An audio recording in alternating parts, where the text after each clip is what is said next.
We are your home theater and AV questions answered. This is AV Rant. Want your home theater or AV question answered by Tom and Rob? Send it to question@avrant.com. Welcome to another edition of AV Rant. My name is Rob H., and this week I'm here with Lee Overstreet, long-term pinch hitter on AV Rant. Did you, Lee, watch our episode after you and I had finished recording it last week so that you could see Tom's message to everybody? Honestly, I have not. Oh, okay. And life has been in turmoil. If there's a really key fact from it I need to know, tell me now. But my turmoil is slowly dwindling. It's going to get a little better soon. Good. It's getting there, but Fingers no, I have crossed. not watched that, unfortunately. Okay, well, all it was that you do need to be aware of. Tom's intention is to find some way to get him back, get himself back onto the podcast sooner rather than later. That's his hope and intention. And as we'll be getting to in our Listeners of the Week section, there are people. Before he had even mentioned that, making some offers that might help him get on his way to that goal. So we will go through those in detail in just a few moments coming up. But yeah, that's going to be the hope and the plan. I was saying, obviously, that's not the priority at all for him to get back to the pod. There are other things that need to be done before that, but... On the flip side of it, it's just emotionally helpful for him. It's a bit of a normalcy and a bit of therapy. Honestly, therapy, normalcy, and not feeling defeated by the situation. That's exactly it. Getting back to what you want to do. Yes, of course. So that is nice and understandable, and we'll see what that actually ends up being. But in the meantime, I continue to thank Mr. Lee Overstreet for being here week after week, pinch hitting in these circumstances. Thank you, It's Lee. fun. You know what, man? This is my therapy too. We all need a cool, fun thing we do on a regular basis. Yes. So to keep the good vibes rolling this week and try not to be downers this time, we're going to continue thanking the company Anker as we go forward here, because they were so very generous and helpful to Tom, sending him that Solix portable power station in particular. They have made extensive use of that in everything that has been going on. Acts as a portable camping light, and then just has regular 15 amp household outlets that you can plug just about anything into and get it working when there is no other power source around. So that has been tremendously helpful to Tom and his family, and we thank Anker so much. They also sent over gallium nitride power banks for charging USB devices, and USB hubs and adapters and cables and anything else that Tom requested of them. So Tom wanted to make sure that we don't just thank them once and leave it at that. This is going to be an ongoing thing for a while because they deserve it. They really, really came through for him. So thank you to Anker. It's really nice to get that kind of sort of generous and personal reaction from a company. Indeed, yes. Companies normally just feel so distant. That can be the case. We've got some fun follow-up on that, too. That might be a later question. I can't remember. I put the show notes together hours ago at this point. Hours. Hours. Like 2. So, It's been ages. It's completely left my memory at this point. You remembered the podcast this morning. Yep. Success on that point. And before I forget, let's let everybody know what the heck they're listening to in case they somehow stumbled onto it and got this many minutes in and have no idea what's going on. We are AV Rant Podcast. We are your home theater and AV questions answered. And if you would like your home theater or AV question answered on this very podcast, all you have to do is ask. By far, the best way to reach us is through email. Our email address is question@avrant.com. So just send those along to us via email, question@avrant.com. We answer first in, first out. And as that email address implies, you can, of course, come to our website to find more information. AVRant.com is the place to come to find our show notes. And all of our previous episodes are there. You can listen to them right on the website as you click through our massive archive of 937 previous episodes. Yeah, that looks about right. That's kind of wild, isn't it? That's a lot of episodes. It is a lot of episodes. I think I started listening in 2006. Sure. Could be. Wow. I don't know. But yeah, aside from so. just the episodes and the show notes, within those show notes, we have links to products that we recommend or articles that we're referencing, so you can follow along there for reference purposes. We also have links to our Flickr album where you can see the images that we might be referencing. Sometimes people send us in diagrams or pictures of their room, or we want to highlight certain products and we show images of those, so you can follow along in the Flickr album if you're listening to the audio-only version. If you'd like to see those images in real time as we're referencing them, come to youtube.com/AVRant, where you can see our YouTube version and see mostly two heads talking side by side. It's not really much of a YouTube show, but if you want to see the images while we're talking about them, that's where you can see them. I try to gesticulate wildly to give good visuals, and I can turn profile every now and then if that'll help. So, yeah, other ways to contact us if you would like to, facebook.com/AVRant podcast. And then, yes, we've got individual email addresses if you just want to reach to one of us individually. I am Rob at avrant.com. Tom is Tom at avrant.com. And Lee is Lee at avrant.com. It's a mysterious system how we came up with those. You're not email allowed addresses. on the show if you have more than 3 letters in your name. That is pretty much it would the make rule. it far too complicated. Yeah, no way we could work that into our database system there whatsoever. Yeah, you can find us on social medias as well. I am at First Reflect. That's my handle. If you search for that handle and it's not there, I'm not on that service. That's the way to tell if I'm there or not. At First Reflect is myself, and Lee, I don't know if I'm ever going to change that lower third. It's a running gag at this point, and there's nothing I like better than a running gag. But yes, if folks want to find you on social media, where can they go? Well, you could use the @Lee overtweet if you want to pretend it's still Twitter. That's fine. One of these days I might look at it. At Tesla Lusa, if you want to have fun listening to me go on about electric cars and other weird stuff. At Tesla Lusa, I use on X, Threads, and Instagram. Okay. Or X and Threads. But you know what? Just Lee at avrant.com if you're trying to get to me directly. Right.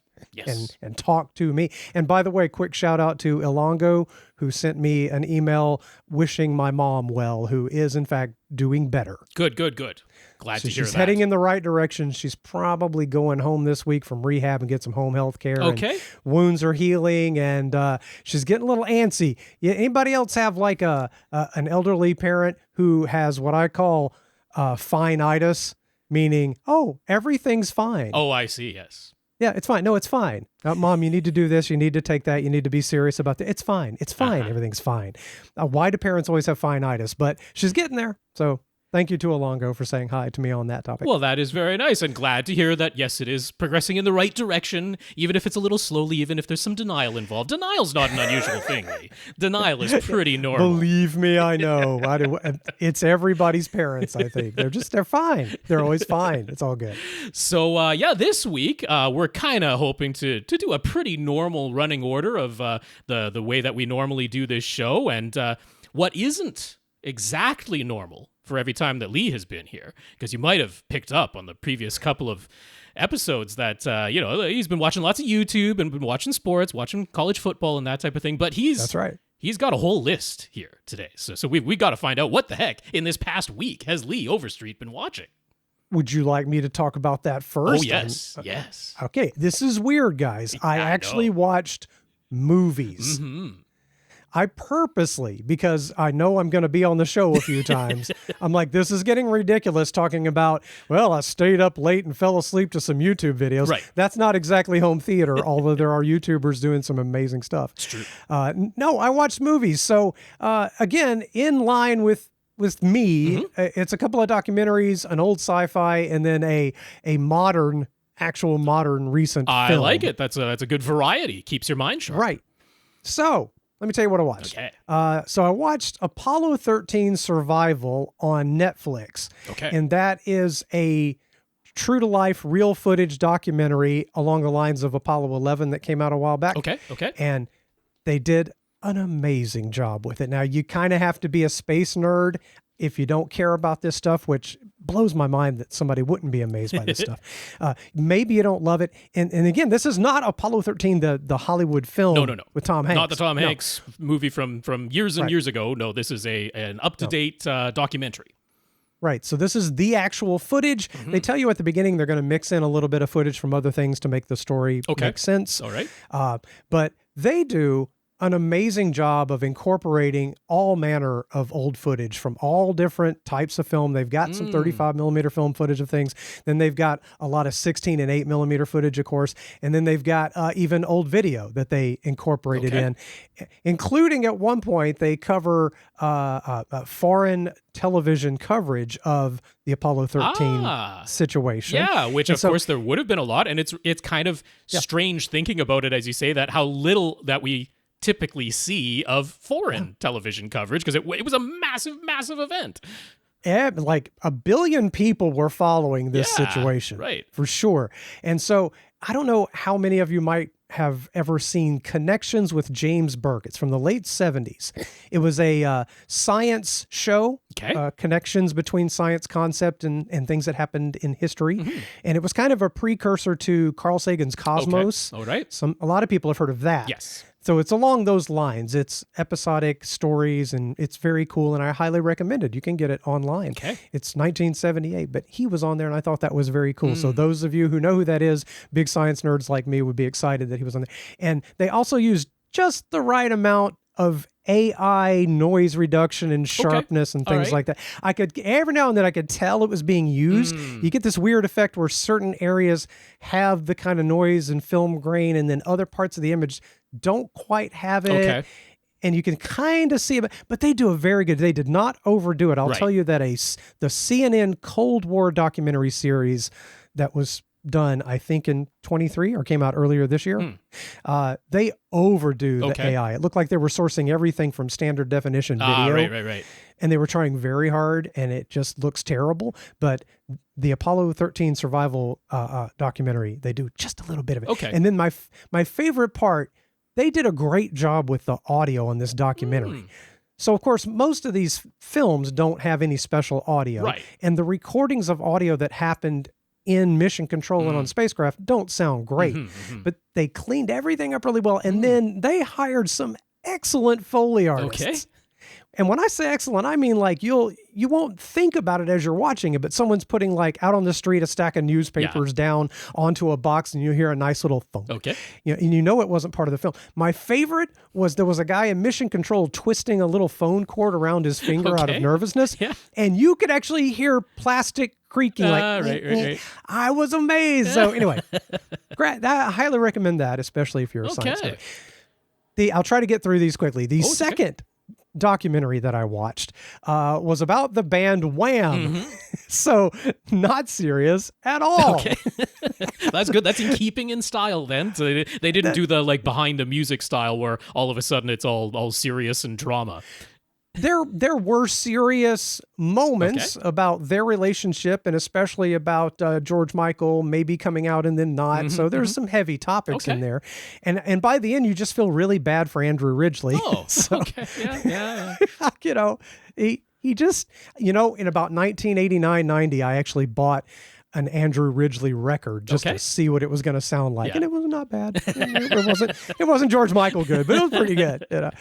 So, and also this is another, because Wham was together from 82 to 86. Was it and only they got that together. amount of time? Yeah. After that, it was George Michael. So, but from 82 to 86. And then before that, they have footage from some other things. They met in like 1975. So when they were kids in school. And so they do a more blending of footage types. And I'm always like, because I'm always digitizing old analog videotapes. I love when I see someone do it well. The Apollo 13 one did it really well. And in this Wham documentary, they do it pretty well as well. So that's pretty exciting. And then, I don't know, like a couple of years ago, the video to Last Christmas shot like in the Swiss Alps from 1985, somewhere around in there. I think it came out at the end of 84. I think so.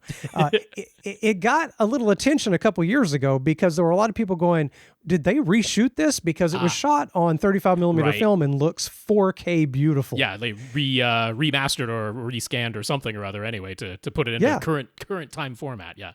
And there was a lot of young people going, how did they do this in the 80s? And you have to explain film to young people. If you can get back to the negative or the first interpositive or something like that, it can look very pristine. Yes, and they did. And so the shots of the Swiss Alps and snow and everything looks unbelievable. And there's some uneasy, strange feeling you get when you see something that you've seen before, but now it looks entirely better than you ever remembered. Right. And it looks recent, and it's very confusing to your mind. In the mind of someone my age, the older something is, the blurrier it is, literally. Right. Yes. Yeah. Yeah, we have that. Farther back in time. Yeah. And Alanis Morissette did that with some of her videos as well. Okay. You can get on YouTube and find like the video to Ironic. Go look at that. Okay. It looks incredible, but somehow wrong. Yeah, it doesn't match the memory of it. So Wham, if you liked Wham, you'll like it. If you didn't like Wham, just don't even try. And make sure to include me. the exclamation point, folks. You'll never find it otherwise. Yes. That's part of the band name, man. Come on. I loved it back then. So my early sci-fi movie that I watched, after watching Apollo 13, it reminded me, oh yeah, I like old sci-fi, like really old sci-fi. I even read, I forget the exact name of Jules Verne's 1860s novel about going to the moon. Oh, I can't pull that title out of my memory right now. Yeah, I know what you're I could talking look it about, up. though. Yeah. Okay, so I've read that, and it's kind of amazing. He gets some of it right, including launching from Florida and how zero G might work. He gets a lot wrong, and they take chickens with him on the spacecraft. Because how else are you going to have breakfast, right? But Destination Moon was made in 1950 about a trip to the moon. It's very much like that Jules Verne novel in concept. And if you've never seen this, but you're a fan of things like 2001: A Space Odyssey and future sci-fi films, you will see the beginnings of all of the sci-fi space tropes. Okay. It's all there, including the magnetic boots. Yep. And so I highly recommend. Now, Destination Moon, you could rent it on something, but it's on YouTube. Okay. In full length. Okay. And somebody, I think, probably upconverted a DVD. I couldn't quite tell. It didn't look fully HD to me, but it looked pretty darn good. It could just be public domain. That might be completely legal for it to be there. So I'm not sure. I guess. Yeah. I'm a little confused as to why it's there and not being taken down, because nowadays copyright lasts 6,000 years. No, it might be public domain. Because sometimes things from that era have entered public domain now if nobody has fought to maintain exclusive rights in any way. So that's right. Entirely possible, yeah. So I will say, from a home theater standpoint, there's not a ton to talk about. Sure. However, it's in Technicolor. And so it actually looks pretty darn good. I'd love to see a 4K redo of it. Yeah. An HDR redo of it. I don't know if that's been done. I did not look up to see if it has. But if you're a fan of sci-fi movies, really anytime since the 50s, right, you will be able to see where a lot of stuff began there. And they got some of the science right. Some of it's ridiculous. My favorite thing about it is, in the 1950s, or this was probably shot a lot in 1949 going into 50, the only references they had to powerful vehicles were submarines and battleships. Okay. And so this spacecraft, which is more of a SpaceX Starship type thing, and it's nuclear powered, which is a thing you could do, although they did it with water in the film instead of like hydrogen or whatnot. But they get a lot of stuff right. Losing my train of thought. Let's move on. Okay. Anyway, that does sound cool. Yeah, and being freely available. So that's Destination Moon is the title if you just want to search for it right on YouTube. Okay, and then finally, the actual recent blockbustery type movie we decided to watch. It probably took us 20 minutes going through menus. You know how you spend most of your nights going through menus nowadays. I definitely do. I watched Barbie. Yay! Yeah, and you know what? That was good. Yes, it is. It was really, really good. I know. It's way more clever than you think. I'm actually impressed that a corporation let that I know, right? happen. A fair amount of criticism of Barbie in the Barbie movie there. Yeah, they were supremely honest. Very overt. Yeah, like they didn't hide the controversy. They didn't even hide the controversy over the inventor of Barbie, the woman that invented Barbie and her issues. So that was kind of fun. But it's quite social commentary, political. Yes. And it's, for some of us, it's a little teeth grinding to watch it right before an election. It's not meant to leave you comfortable throughout the whole thing. It is there to provoke and to challenge in many scenes, for sure. It is. So, you know, if you're having a hard time watching the news lately leading up to the American election, like me, it's a little tough. But It's beautiful. The music is really good. It's fun. The color, if this is like a good test for your OLED. It's absolutely gorgeous. There were some parts of it that had just raucous bass. Oh yes, yeah. And there's like so much of the sets in that done practically. There was actually that mention how like legitimately it sounds like a joke for marketing purposes, but legitimately there was a shortage of that shade of pink because the movie bought like the world's supply.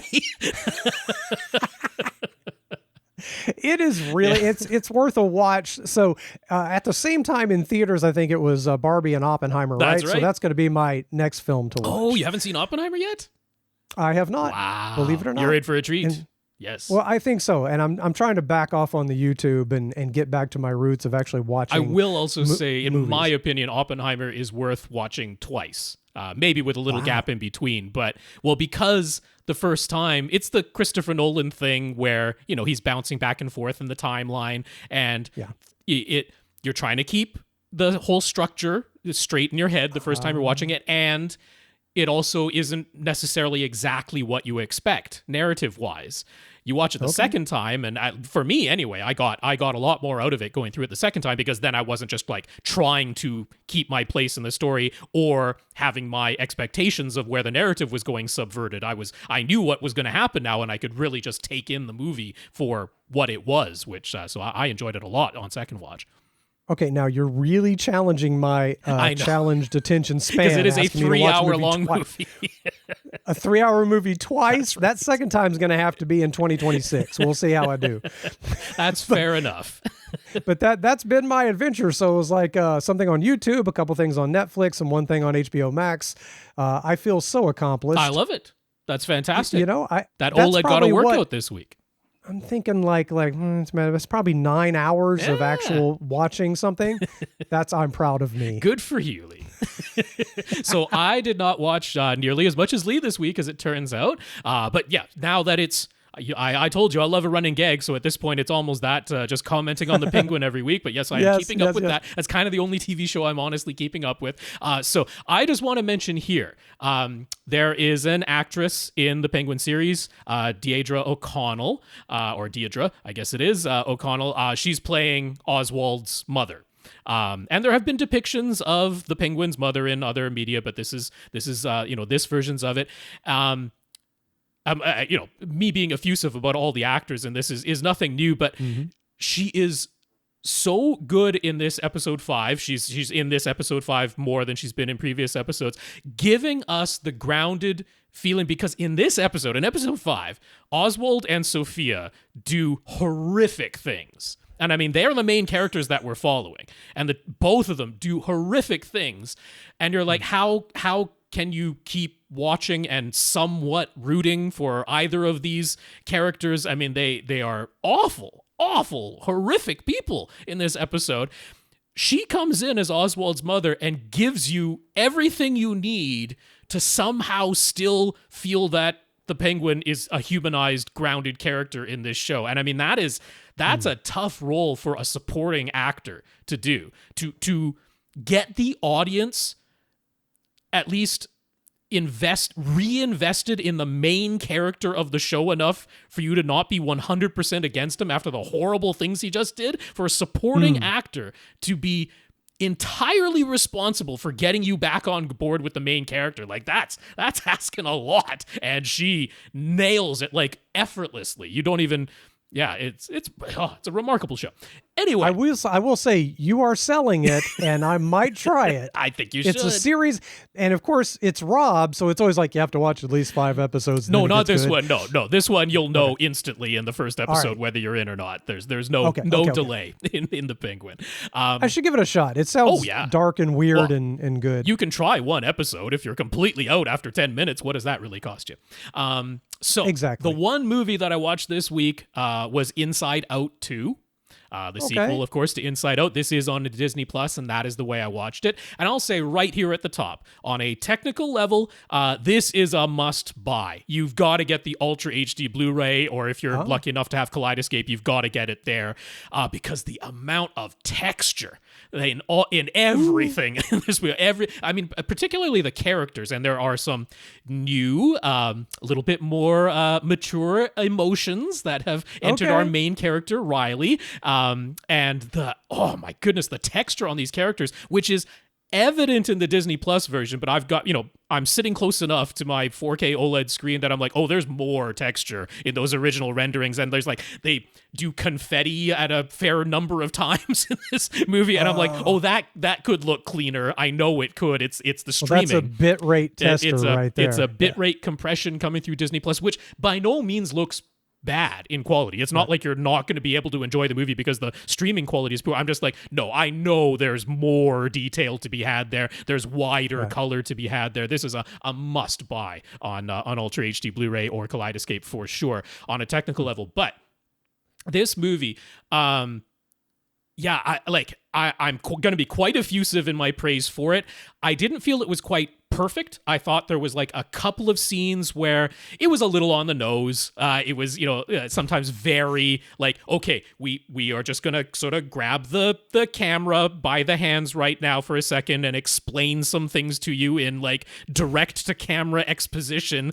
Some of the little, there's a little bit of that. So I'm not gonna say it's a 10 out of 10 flawless execution movie, but you put those couple of scenes aside, which you can quickly do, and this is a 90-minute movie. It felt like they packed way more than 90 minutes of content into this movie. So impressive in sort of the efficiency of the storytelling. But this is Disney. This is Pixar. They want young kids to be able to watch and enjoy this movie as well as adults all the way through. So the situation that we're dealing with here, in the first Inside Out, it was the family is moving to a new city, and it was like that one thing, and then we're getting all the emotional reaction inside of Riley's head to that. And this is even smaller.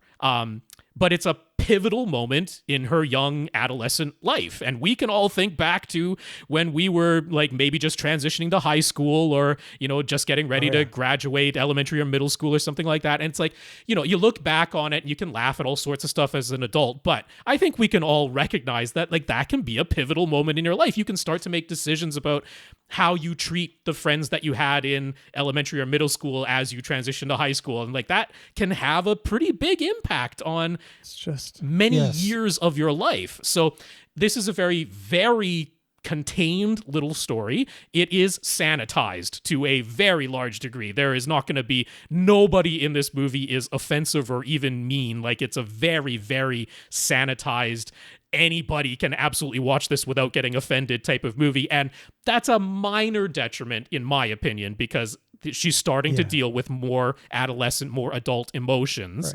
Right. And it's by having to keep it so sanitized and so contained, we couldn't really go whole hog into what those emotions are really like. But that's all of the minor nitpicks I might have about this movie. When this movie hits its turning point, it is this subtle, it's one sentence. It makes all the sense in the world, but they have crafted the dialogue, they have crafted the storytelling so perfectly. The music comes in, the pacing, the timing, the beautiful visuals, and it hits like a ton of bricks. It was devastating. Okay. So good writing, and you say. I can't believe, I absolutely welled up, and even thinking about it now, and I'm and it wasn't anything where you think back, you're that wasn't shocking. It's I don't want to give anything away because I don't want to ruin the impact of the moment whatsoever. It's like I say, it's so well done because it all completely makes sense, and it like I said, it's a single sentence, but it just nails you. I was just floored by it, and I'm like, how did they do that? It's like a magic trick. It was absolutely amazing. So. You're making me want to watch movies. Oh yeah. Oh, you got to watch this. Everyone's got to watch. I think it's a mental health necessity that everybody watch Inside Out too. That? It's fantastic. Right. Maya Hawke is here as the new second lead to Amy Poehler's Joy. I don't even want to give away who Maya Hawke is playing if you have no idea, because that's some of the wonderfulness of this movie. But she is so good voice acting in this movie. And Right the on. character she's playing is portrayed so beautifully and so well, and like a little bit surprising. Like I said, I'm going to be effusive about this movie. I loved it. I loved Inside Out too. So I mean, I wanted to get those little bit of criticisms out there because, like I say, I don't know whether it's not a perfect movie for me, but oh my goodness, the highs that it hits are so amazing. And like, That's good. even though it's this tiny little contained, sanitized little story, they just that's perfect. killed it on the emotional side, which is of course what I'll it's have all to be about, so. careful. I'll have to watch that by myself because I nearly had emotions in Barbie. Oh gosh, I certainly did. Margot Robbie doesn't get, I mean, she gets a ton of praise for what she did in Barbie. She doesn't get enough. Like, she was Right. spectacular in that movie. And like you said to me at some point, the irony of Yes. A man getting an award nomination. Yes, the Oscar for that nominations. show. Ryan Gosling Yeah. got one, which I think he deserved. I wanted him to get nominated as supporting actor for Ken. I think he deserved that. But for him to get nominated and Margot Robbie and Greta Gerwig as writer-director not getting nominations, I was like, come on. It's like a little too perfect. It was a right? little too on the nose for exactly what the movie was saying about society, perhaps. But yes, but and by the Inside way, Out 2, just can't recommend it highly enough. If you want the opposite of sanitized animated series about adolescence, watch Big Mouth on Netflix. Oh yes, yeah. It's the opposite of It certainly sanitized. is. And I also think that at least the first season should be like mandatory viewing because there's stuff that that needs to be said. People need to hear that. And if you watch the first season of Big Mouth and you're never once offended and you laugh all the way through it, you and I are friends. That's right. Immediately. No, The opposite. I think you, Lee, would get both a kick and you might need to prepare yourself for Inside Out too. Just know that it is gonna get you in the emotions. It's gonna get Interesting. Hey man, the right moment of music and moment. Yeah. You could just play the right music for me at the wrong time. And I'm like, oh God. Okay. But oh my God, did they nail that moment? It's unbelievable. Fantastic. So I'll definitely look. Yes. That's the next one up then. Why not? Well, yeah. It's not a huge investment of time, so that one you can certainly do. Okay, so there we go. That's the beginning of the show. So we can go. All right, let's start the show, everyone. We can go ahead and thank our listeners of the week without any further delay. Listeners of the week are people who have supported this podcast in one way or another, and very, very thankful from myself and from Tom. He let me know via the text messages this week. A tremendous amount of support coming in through our PayPal donation site. That is, if you come to our website, avrant.com, over on the right-hand side, it says support AV Rant, and there's a little image of a cup of coffee there, and if you click on that, it takes you to PayPal. You don't have to have a PayPal account. You can just use a credit card if you don't want to sign up for a PayPal account, but you can give Tom a donation directly that way. Someone, I forgot to mark their name down, but in the YouTube comments last week, they were like, hey, can you just put the link for directly to that PayPal thing right here in the show note thing, just so we can, don't even have to go to another website, or if you are using on your phone, it's you have to navigate a little bit to get to it because you have to come to the desktop version of the avrant.com website to make that work. So yeah, I'll continue to put the direct link to that PayPal donation in our show notes there. But yes, people did donate, and we want to thank those people by name. So we have Thomas T and then Thomas P immediately after. There were two Thomases. See? Yes. The Toms care about each other. The Toms care about each other, and Tom Andry made sure to let me know because he just texted me, all he does is text me the name. No other context, because I know what's going on at this point. So one thing came in Thomas, and the next one came in Thomas, and then he preemptively thought without me asking, he's like, oh yeah, those were actually two different Thomases. Not just a glitch in the texting system, which can sometimes happen. So those two Thomases, then we had John, Gurinder, Stephen, Julian, Raph, and Cameron. So wonderful to see all of that support coming in. We thank you so much. That money is definitely all going to help Tom and his family right now. So tremendous gratitude on our part for everyone who has done that. Now, if you would like to support the podcast financially and just automatically every month without having to think too hard about it besides your initial sign up, come to patreon.com/AVRant podcast. And that's where you can sign up to make an automatic monthly donation. So 133 patrons are holding steady doing that. So thank you all very, very much for your continued financial support. Then, if you are not sending us just money by some electronic means, but you're doing anything at all to support the podcast, just let us know, and we will thank you right here in this section. So first up, Infinite Gary sent Tom yet another movie code for a movie that I know Tom does want to watch at some point. So thank you very much, Infinite Gary, for sending that in. Raj offered to send Tom an Audio-Technica 2100 USB mic, which is very, very similar to the mic that I'm using. I can't remember if mine was actually a 2100 or something slightly different, but it's very, very similar in any case. But yeah, that along with a desk arm, one that you can clamp onto your desk and then movable microphone arm. So Raj recently upgraded his own setup, so we figured Tom might be able to use those. And I happen to know Tom did request that Raj go ahead and send those along. There is a friend that's helping out Tom right now for like a shipping address that can be used, but it's kind of going to be on a case-by-case basis. We don't want that friend getting overwhelmed with things. But for the microphone and desk arm, Tom was like, yeah, I want those ASAP. So that went swimmingly well. That's going to be very necessary. Yes, Stefan got in touch with RUIPRO's customer service for Belgium, where he is living, and he let them know that our podcast, AV Rant, is where he heard about their brand for the first time and their fiber optic HDMI cables. So just letting that brand know that we're sending him their way.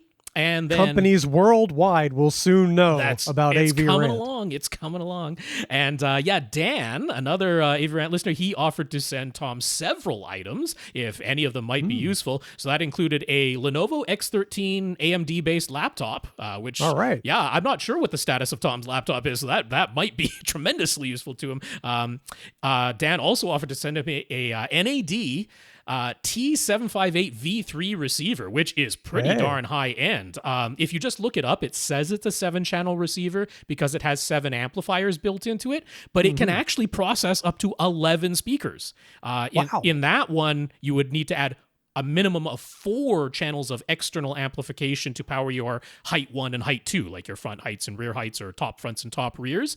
Those all have to be powered externally, but they can be.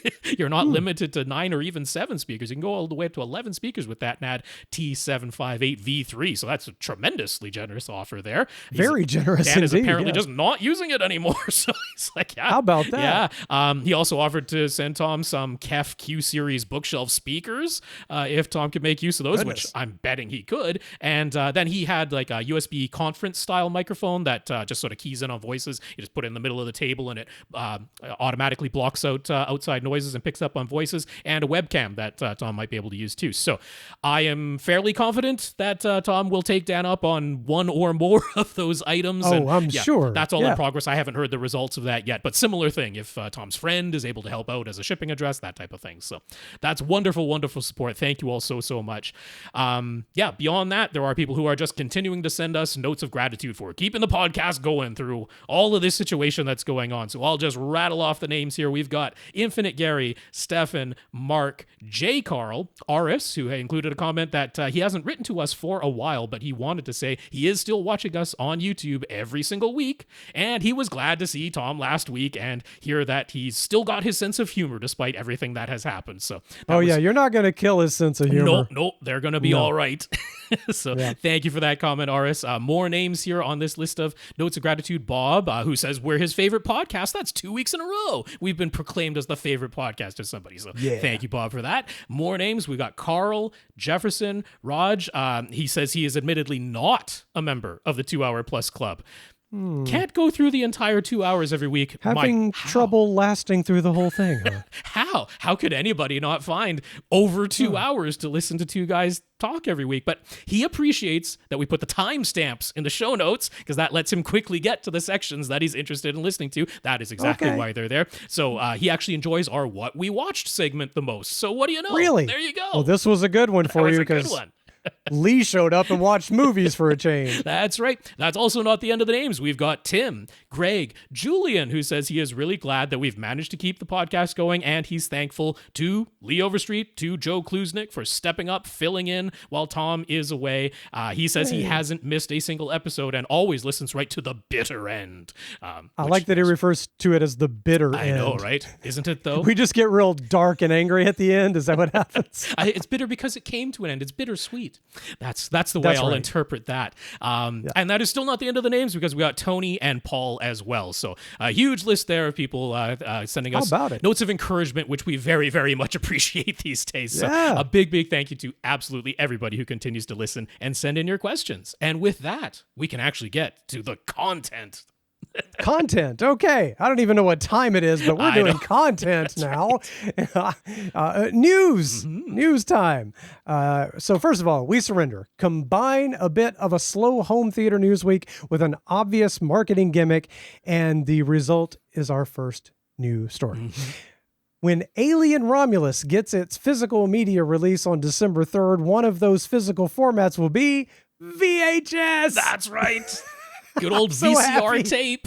You know, every week while we're doing this, I can always reach over and just grab a VHS tape. There's always one on my desk, so you know I'm kind of excited about this. So 20th Century Studios is marking the 45th anniversary of Alien with a fully functioning, quote unquote, limited edition VHS version of Alien Romulus. It will even be in 4:3 aspect ratio using pan and scan. That's amazing. I don't know if that's what I want to watch, but good on them for. It's got to go across from her face to the alien's sticking face. with the gimmick. Yep. Hey, I like that they say fully functioning. Like you can really put it in a VCR. If you've still got a VCR, you can put it in and it'll play. It's not just decoration. That's right. Yeah, that's right. It's not a bookend. The slipcover features poster artwork by Matt Ferguson. The price and how many VHS copies will be available to purchase have not been announced yet. You can expect it to be priced like movies were in the early 80s. Yeah, that wouldn't be a shock. Yeah. So, I mean, the one thing I will say is not entirely gimmicky. Well, I mean, it's definitely a gimmick, but what I like is the idea. They're like, okay, so the trilogy before Resurrection came out, there was the Aliens and Alien Cubed, because that's the way it was written in the superscript. That was quite a popular box set that many people purchased on VHS. And Alien Romulus, timeline-wise, takes place between Alien and Aliens. So they're like, okay, if you've got that old trilogy box set, you're going to want this in VHS to like slot in between. There you go. So that it all fits in the timeline. So that's part of the justification for bringing out a VHS version of Alien Romulus. And for the record, I still have very good VCRs. So if one of you out there buys it and wants to come watch it in my house, you let me know. Nice. We can watch it here. And let's surrender again. Sonos really damaged their reputation by rushing out their new app version that broke a bunch of previous functionality, releasing their $450 Sonos Ace headphones that bizarrely don't work with the rest of your Sonos system, and then firing a bunch of staff to make up for their losses while saying their C-suite executives will forego their bonuses this year. How generous. Unless they meet their new promised app update schedule, they'll still get their bonuses as long as their now depleted workforce manages that. Yeah.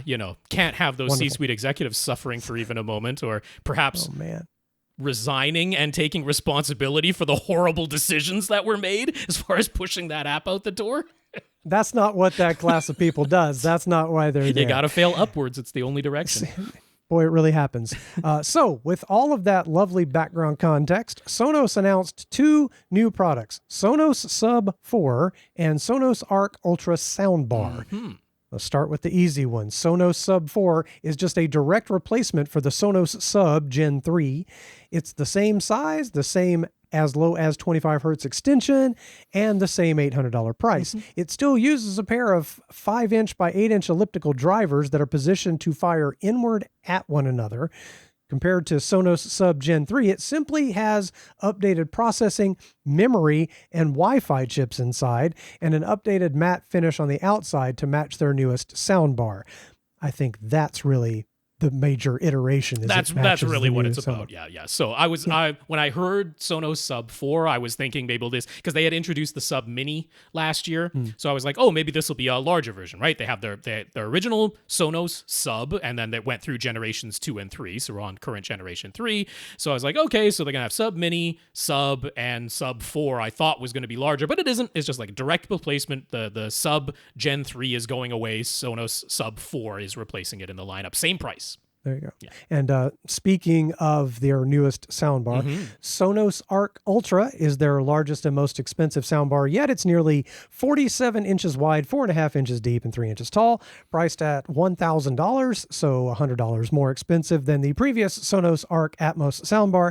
If you want to wall mount the Arc Ultra, you can pay another $80 for the Sonos Arc Ultra wall mount. That's right. You could.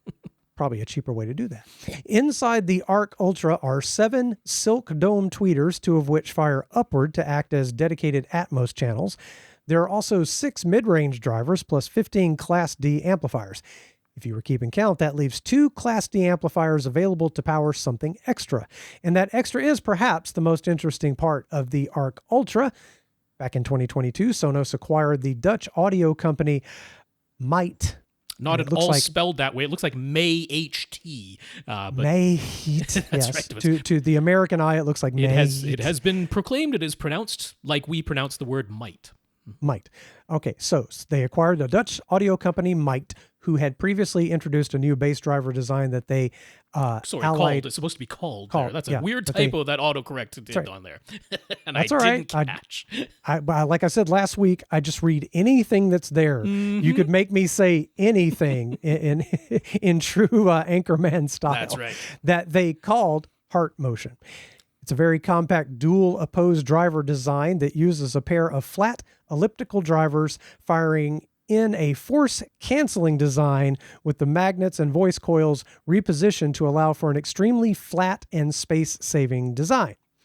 Sonos has rebranded it as Sound Motion and included one of these dual-membrane bass woofers inside the Arc Ultra, allowing them to claim double the bass output of the previous Arc soundbar.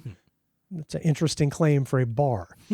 On its own, the Arc Ultra creates a 7.1.2 Atmos setup, and you have the option to add a pair of Era 300 Sonos speakers to act as rear and rear Atmos upward firing channels, plus up to 2 Sonos subwoofers to max out the setup at a 9.2.4 configuration, which would cost $3,225 as a package. That's right. Well, you have to really not want an ugly amplifier. You have to really have something against AV receivers. Like if you just take that budget, there are certainly alternatives that that could be had at that sort of price range. But yeah, if you're wholly into the Sonos ecosystem, then there is your option for the whole hog system as big as it can go. Sure enough, the Arc Ultra only has 2 input plugs, either optical, which cannot carry Atmos, or eARC. You must plug all of your sources directly into your display, and then use eARC to send the audio signals into the Arc Ultra soundbar. It also only officially does Dolby. They list regular DTS 5.1 support, but explicitly mark it as being unlicensed. Yeah. Okay, so... Yeah, it can accept Bluetooth signals, which is actually a first for Sonos soundbars, and it supports AirPlay 2. Its built-in microphones work with Sonos's own voice control and Amazon Alexa. No more Google Assistant support since Sonos and Google are fighting. The built-in far-field mics also let it run TruePlay automatic room tuning via both iOS and Android for the first time. And it can swap audio with the Sonos Ace headphones, but still no using the soundbar and the Ace headphones at the same time. You can pre-order the Arc Ultra and the Sub 4 now ahead of their October 29th release. And again, like Rob just said, I think you just really have to be in that Sonos system and love it. Yeah. Because, man, all these limitations you can get around with other solutions that are less expensive, but maybe not as slick and pretty as you like. And yeah, a handful of the things that people wish that the original Sonos Arc Atmos soundbar had, like being able to send it a Bluetooth signal directly. Right. They've put those things into the new Arc Ultra, and yeah, the price being $100 more, actually not as large of a price increase as I was sort of expecting, to be honest. So yeah, I guess they figured they didn't want to breach that, because of course it is officially $999. So I guess they thought psychologically they didn't want to breach that $1,000 price point. So yeah, there you go. Pricing is very psychological for all products in this world. All right, so let's move on to some comments from listener/viewers. Kevin, Julian, and our own Rob H. wanted to help out Manuel with his home DJ/mixing setup that he wants to connect to his pair of SVS subs, but without messing up any of the settings for his home theater. I remember this. Kevin was curious if just the regular mini DSP 2x4 could get the job done.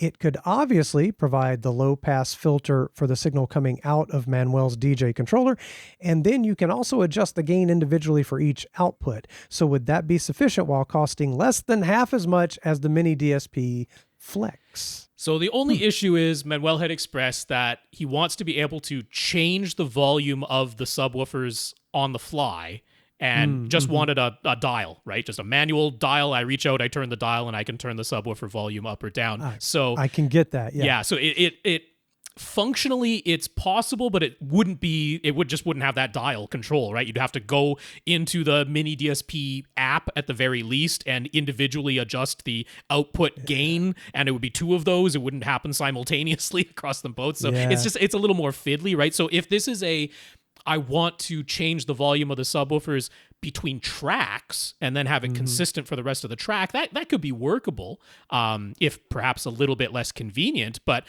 from what Manuel expressed, it's kind of like he just wants to be able to quickly on the fly, like I just want to turn the bass up, turn it down, and he just want a manual dial for that. So that's about the only reason that I was saying the Flex instead of the mini DSP 2x4.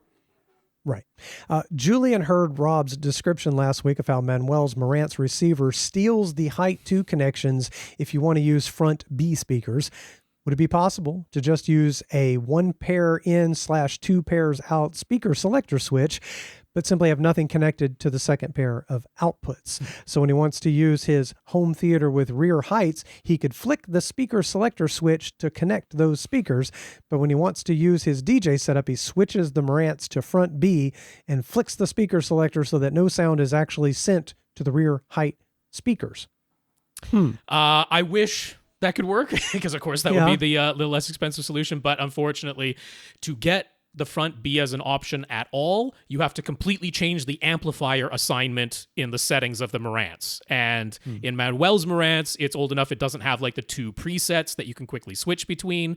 There is the possibility to do a whole save and load through the Marantz app. You can like save an entire configuration and then load 2 different configurations. And it's not as though Manuel is switching between home theater and his DJ controller on the fly. So that is not out of the question. But yeah, that would be doing both 2 different amplifier assigns, a save and load process in the app, and then still needing something like this speaker selector switch to make sure that when those height 2 outputs are stolen for front B purposes, they wouldn't actually be putting out sound. So I mean, it's potentially a workable solution, but again, much more fiddly to do. Yeah, he doesn't want fiddly. I think he wants to flip switch. It's time to do this now. Flip it back. Right. It's time to do that. Yeah. So Rob finally thought to actually say out loud, hey, why not simply get the cheapest AV receiver from Accessories for Less to just act as a stereo input with a crossover and a subwoofer output? Yeah. They've got a refurbished Denon S570 for $220. That'd be good enough. It even has 2 subwoofer outputs. Yeah, that's mono. It's an internal Y splitter, but that's what Manuel wanted anyway. He didn't actually want independent. Right. He just wants to be able to use the 2 subs that are positioned across his room for that nice even bass. So I was like, yeah, you can do all the things a mini DSP Flex does with a whole AV receiver. It's like you can get one for like actually under half the price of the mini DSP Flex. So I mean, that would just be a physical size thing, right? If the physical size of a S570, which is like, as far as AV receivers go, on the smaller and lighter side, but it's still the full 17-inch width of a regular, class piece of equipment. So, but if that would work, I mean, obviously you have the volume dial right there, and literally all you're using it for is to take the full range left and right signals from the DJ controller, and have it apply a low-pass filter for the in the crossover for the subwoofer and output to the subwoofers. It could totally do that functionality, and then you just don't actually have any speakers physically wired to it, but it thinks it's playing in stereo, and it's outputting to the subwoofers with a crossover applied as a result, and you got the volume dial right there, so that could work. Simple but chunky. That's the only downside. So, the downside is it's physically larger, but for less than half the price, maybe you're willing to make that compromise. So, Rob, should we answer questions on AV Rant? Yeah. It's your Forgot about questions that. answered. It's supposed to be, yes. That's right. Had a little leftover from last week. Gurinder has a question. For his basement renovation, Gurinder decided to install Sonoflex fiberglass acoustic drop tiles for the ceiling. They are 1 inch thick with regular fiberglass insulation on the back and a textured white finish on the front. That texture is made from a mixture of limestone, clay, and resin. He's got some left over, so he was wondering if he could use them to either make some additional acoustic panels or to beef up some of the panels he already made. Would it be okay to just stack 4 Sonoflex tiles together to make a 4 inch thick acoustic panel? Will having the textured white finish in between the layers make them bad acoustic panels in any way? My guess would be you're not getting a lot of benefit out of stacking them, Rob. So, I mean, the material on the front, it's very, very thin, right? It really is just an aesthetic, white textured finish there on the front. Very, very thin. And it is porous. I mean, the idea is that sound waves are supposed to be able to get to the 1 inch of insulation that's behind there. So they are in no way acoustically opaque. They're not acting as like a solid reflector. The sound is supposed to get through there. Now, naturally, they occlude some of the sound from getting through, and in a somewhat uneven manner. So in terms of would taking 4 pieces of this and turning that into a 4 inch thick panel, would that have identical performance across the entire identical frequency range as just a standard 4 inches of insulation panel? And I would have to venture no, there'd be a little difference there, but it would only be in the upper treble. As far as bass frequencies are concerned, lower mid-range frequencies are concerned, they're going right through that porous material and wrapping right around it as though it's not there. So there might be, like, if you carefully measured, there might be some little difference in the treble in terms of the absorption coefficient, but I don't see any reason why that would be like unworkable. It wouldn't make it a bad, completely ineffective panel. No, not a bad panel. No. For the range that we mostly care about, it should work perfectly fine. It just will be a little bit different from just regular 4 inches of insulation. It will reflect a little bit of high frequency information more than just insulation would, and it'll be a little bit uneven in its frequency response. But you've got other panels. Like, maybe I wouldn't do this as the only panels in your room, right? Just because I want that predictability. But since you already have treated this room quite heavily, and you're like, maybe I make 1 or 2 more panels out of these spares, I'm like, I don't see any problem with doing that. You could do that. It also seems like one of those free to try things. Yeah, pretty much. Yeah, because it's going to be scrap otherwise anyway. So what's the harm, really? Yeah. See if you can just kind of fashion something to hold it together and pop it up there for a second and see what you like. Pillowcase. Yes, a pillowcase. Again, sounds like something I did in college. Basically just put a bed on the wall. Works great. All right, he intends to measure his room's decay times with Room EQ Wizard. If he discovers that he actually wants to add a bit of high frequency reflection back into the room, do we think that maybe putting these spare Sonoflex ceiling tiles in front of his existing bass traps with the white side facing out might work kind of like combo panels that absorb low frequencies while reflecting and scattering high frequencies a bit more? Probably just a tiny bit, right? I mean, I would expect a tiny bit, but this is process of elimination in your ideas, not the one I would do. Again, because it's a bit unpredictable. I wouldn't actually expect that it would act as any sort of uniform high frequency reflector. There's going to be some frequencies that go through that porous material quite easily and others maybe that don't and reflect. And like, that's not what you want, right? When you're talking about an actual combo panel, you're still looking for predictability. You want a smooth curve to the absorption coefficient graph. You don't want like jagged little peaks and troughs where like some frequencies are getting absorbed considerably more than others. That's pretty much never the goal that you have for acoustic treatment. So out of the ideas that you floated, that is the one I would avoid. I wouldn't try putting these white face out on top of existing bass traps to try and turn them into a partially high frequency reflecting combo panel. I would avoid that one myself. Sure. What if you just added them to his rock wool panels to make them an inch thicker? Yeah, that's fine. I mean, you sure could. Yeah. It's another try it, see what you think kind of thing. I wouldn't have much beef doing that, especially if I don't know exactly what his rock wool panels were. I mean, if he went with the standard DIY, if you just get the regular 3.5 inch depth that's meant to go in 2x4 construction, then yeah, turning that into 4.5 inches, really no downside to doing that. That could be good. In particular, if it was actually thinner, if you had like 2-inch rock wool, that was, usually meant for foundation type of treatment and that type of stuff, I would want to make it an inch thicker if at all possible. So, I kind of like that idea. That might be the simplest and easiest because you could just add it to the back of the existing panels. You wouldn't even have to really change the finish on the panels you already made at all. You probably wouldn't really notice it if you just make a little, whatever is holding it onto your walls, just a little standoff, and you just put the extra inch of insulation back there. It's not going to make a world difference by any means. No. Because a 1-inch air gap is pretty much going to accomplish the exact same thing. Sure. But in terms of, could you feel good about making use of what would otherwise be scrap material and gain yourself a tiny little bit of benefit in absorbing slightly lower in frequency? Yeah, I kind of like that. That's probably the simplest and easiest one. Probably the simplest, but I think the one that has a chance of being most noticeable is just making new panels. Making additional panels. I agree with you. Stack, yeah. Sure. Mark had some questions. Mark has a Marantz SR5002 AV receiver. It's 16 years old at this point. It seems to have died. If he plugs it in, there's a fast flashing red light on the front. Yeah, that sounds bad. And that's it. So is it time for a replacement? Dude. I would think, it's probably the power supply. Because in most cases, that's all that's actually gone wrong is the power supply is dead.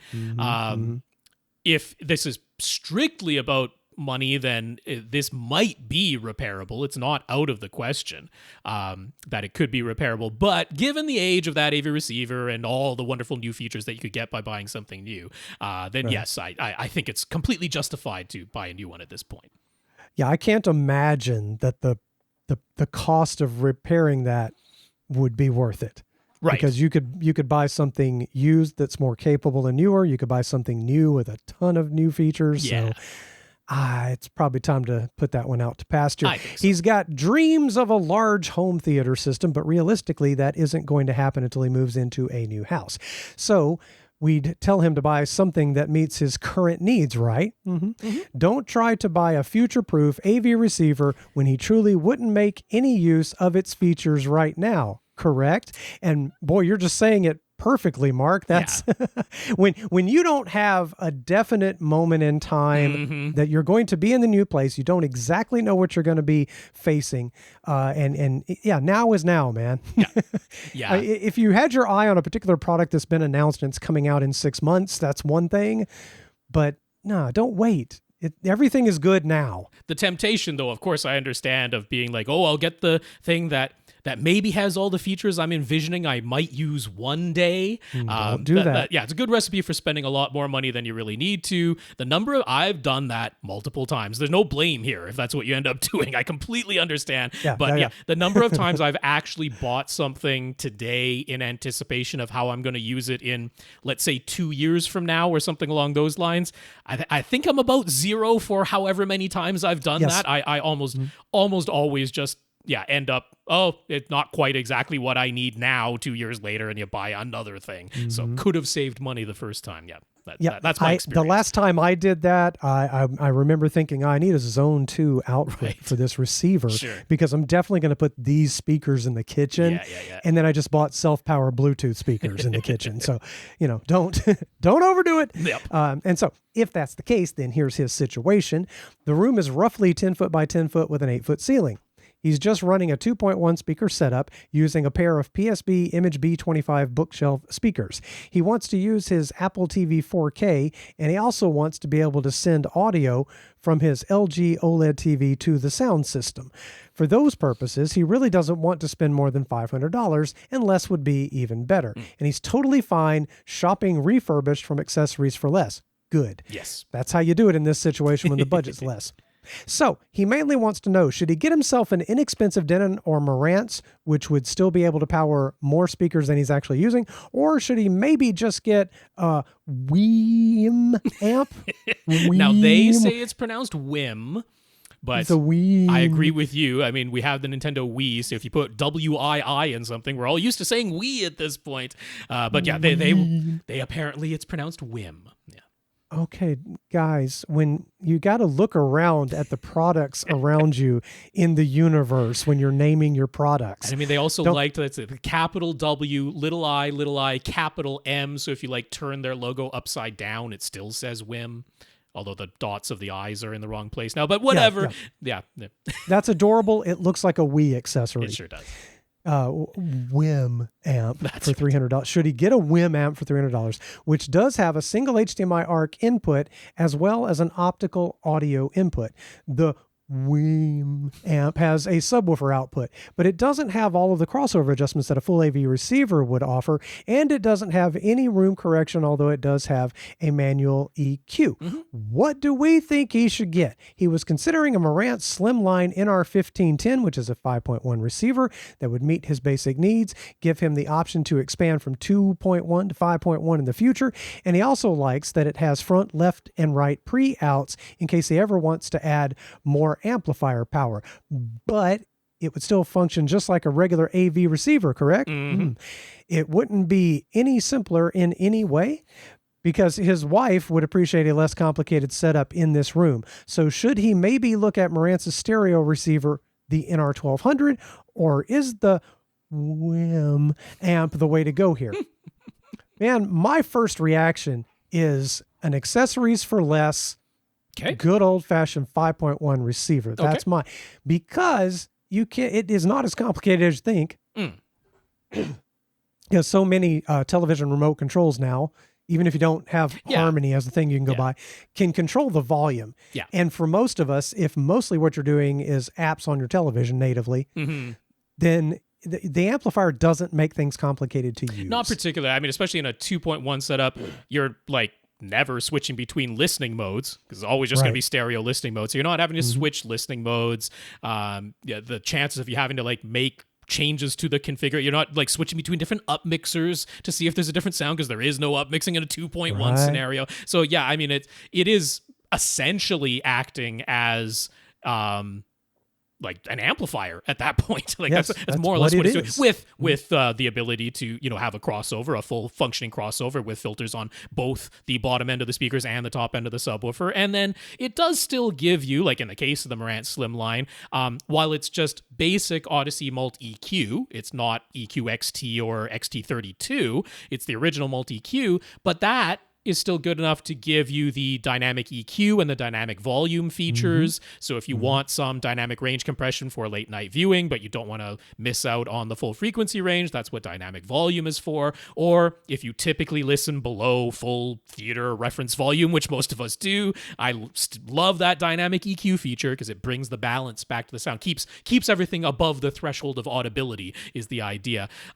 So those are nice features to have if that's affordable. But yeah, I mean, it's, even though it's the slim one, it's still the full regular width of an AV receiver. But I agree with Lee. It's largely going to be a once you get it set up the first time, after that point, mostly what you're doing is turning it on, turning it off, and changing the volume, right? So exactly. That's predominantly it. So I had one thought, which was if there is any anticipation whatsoever of maybe adding some more speakers to this setup, and that could happen fairly quickly if you already have speakers on hand. You might go to a 5.1 type of setup or a 4.1, right? Phantom center, but you add just a pair of spare speakers that you had as surrounds, to your sides or slightly behind you, that type of thing. Still at Accessories for Less, they also sell Marantz's NR1711, which, as the model number implies versus the 1510, is a step up both in terms of model series with 15 to 17 and in model year from 10 to 11. That is $500, which is like the max budget that you talked about. That's refurbished from Accessories for Less, $500. But one reason I would consider that, and I mean, we're dangerously getting close to the future-proofing idea here, but first of all, the display that he has does have HDMI 2.1, and the 1510 has zero HDMI 2.1 support. The 1711, it's an HDMI 2.1 output. Its monitor out is 2.1, and it has a single HDMI 2.1 input, plus its 5 or 6 other HDMI 2.0 inputs.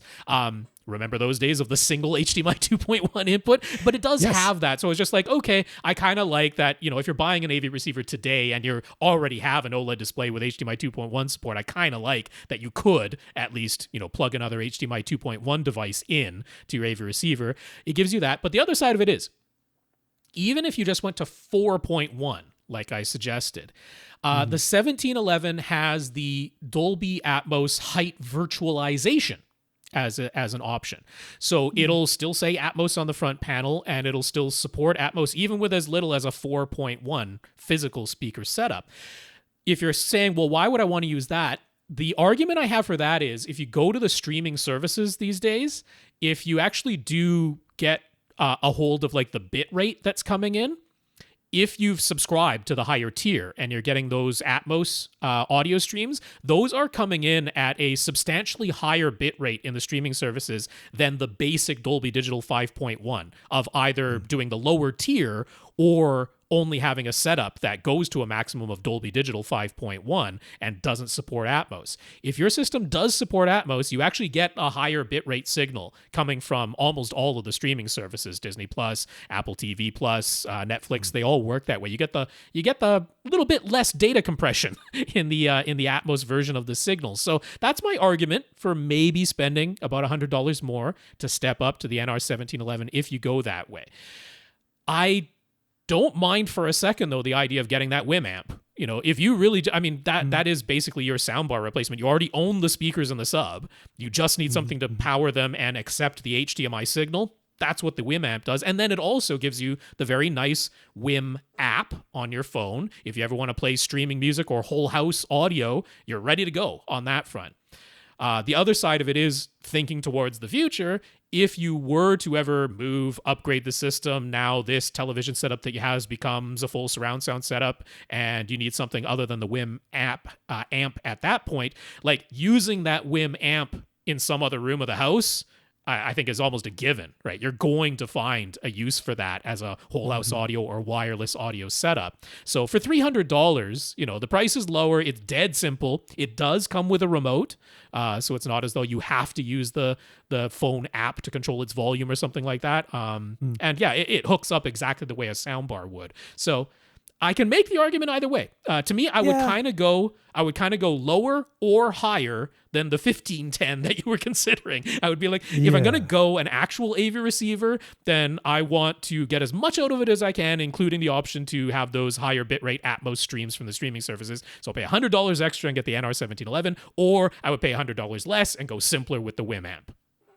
I get the feeling that we have some spousal pushback on the appearance of things. And so I can understand if something is very small and unobtrusive. Yeah. It can be visually hidden for sure. That Wham amp can be out of sight.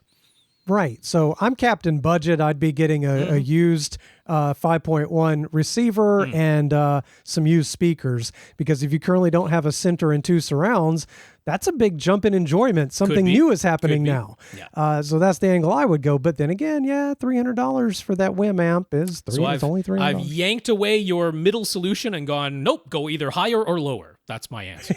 That's right. All right. So Tim has questions. Tim is currently renting. It's the top floor of a house, and the photos he sent are just to give us a very rough idea of the room. They don't depict his current setup at all. He actually has 9 acoustic panels, and his couch is 3 to 4 feet off of the back wall. Okay, good. He's using 5 ELAC speakers and an SVS PB1000 subwoofer being powered by a Denon X1600H receiver. The living room is open to the rest of the upstairs. Since his Denon can do a 5.1.2 Atmos setup, he ordered a pair of ELAC's wedge-shaped Atmos speakers and started out with them as upward-firing Atmos modules on top of his front left and right speakers. To be honest, he didn't hear a lick of difference. Really. I like that. I don't doubt you either. Right.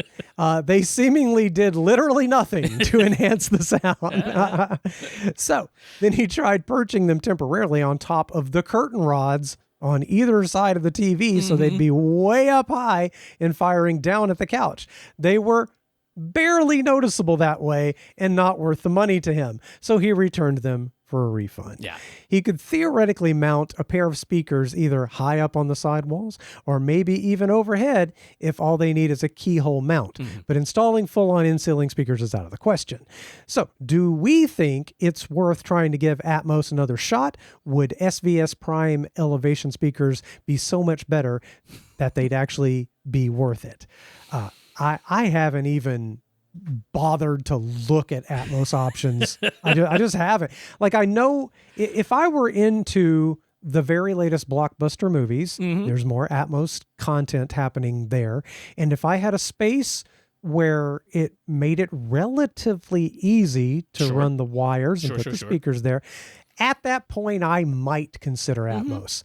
But even in my situation where I own the home, could get in the attic and run wires, it just sounds exhausting for not a ton of gain. Yeah. I don't want to say Atmos isn't fun or useful, but I've heard it in a small room situation and it did nothing for me. You're not alone there, and certainly no craziness on the point of who is it, Tim here, because I don't doubt anything of what you described one little bit. That sounds very reasonable. I tend to doubt the people who say I added a single pair of upward firing Atmos speakers and it transformed my system. I tend to doubt them more than I doubt Tom's take that he it did not, quite literally couldn't even tell that he had done anything to change his system, and therefore it was not worth the money spent. He asked specifically about Polk's OWM3 speakers, which I mean are fairly popular, and you see a number of reviews. They're very inexpensive. They're super easy to mount. They do work with just a very basic keyhole mount.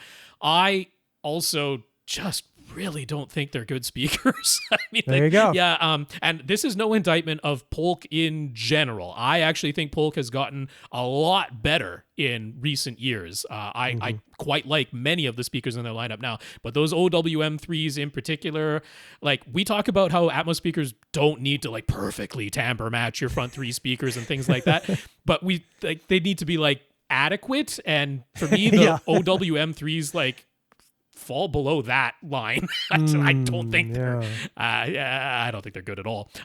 No.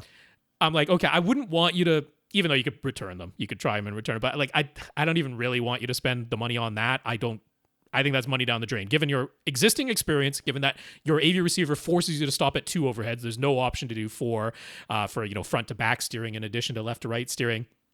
Given those particular speakers, I know they're inexpensive, but this is a case of like that's some money just going to nothing.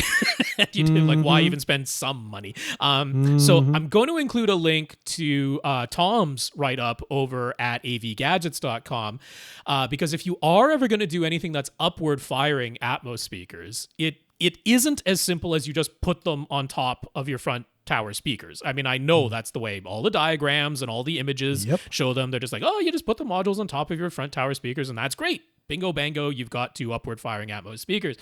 But it's like if you actually delve into the full description of where upward firing modules need to be placed to be at all effective the way Dolby designed the upward firing idea of modules, if you follow that to the letter of what's fully described in text form in their white paper, which is exactly what Tom broke down and simplified in his article over at AV Gadgets, it's not that simple.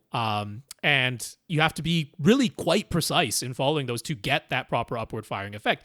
I'll go a step further and say I've come across one pair of Atmos modules that actually adheres to the design that Dolby laid out for how Atmos modules upward firing should be designed according to their own specifications. And what are those? PSB did it with their Imagine X Atmos modules, which are selling for about $400 for a pair these days. They were originally like $700 a pair. You can certainly find them for about $400 a pair these days. Not completely breaking the bank, but even with those, if you can't position them ideally, they're still not going to be a great experience.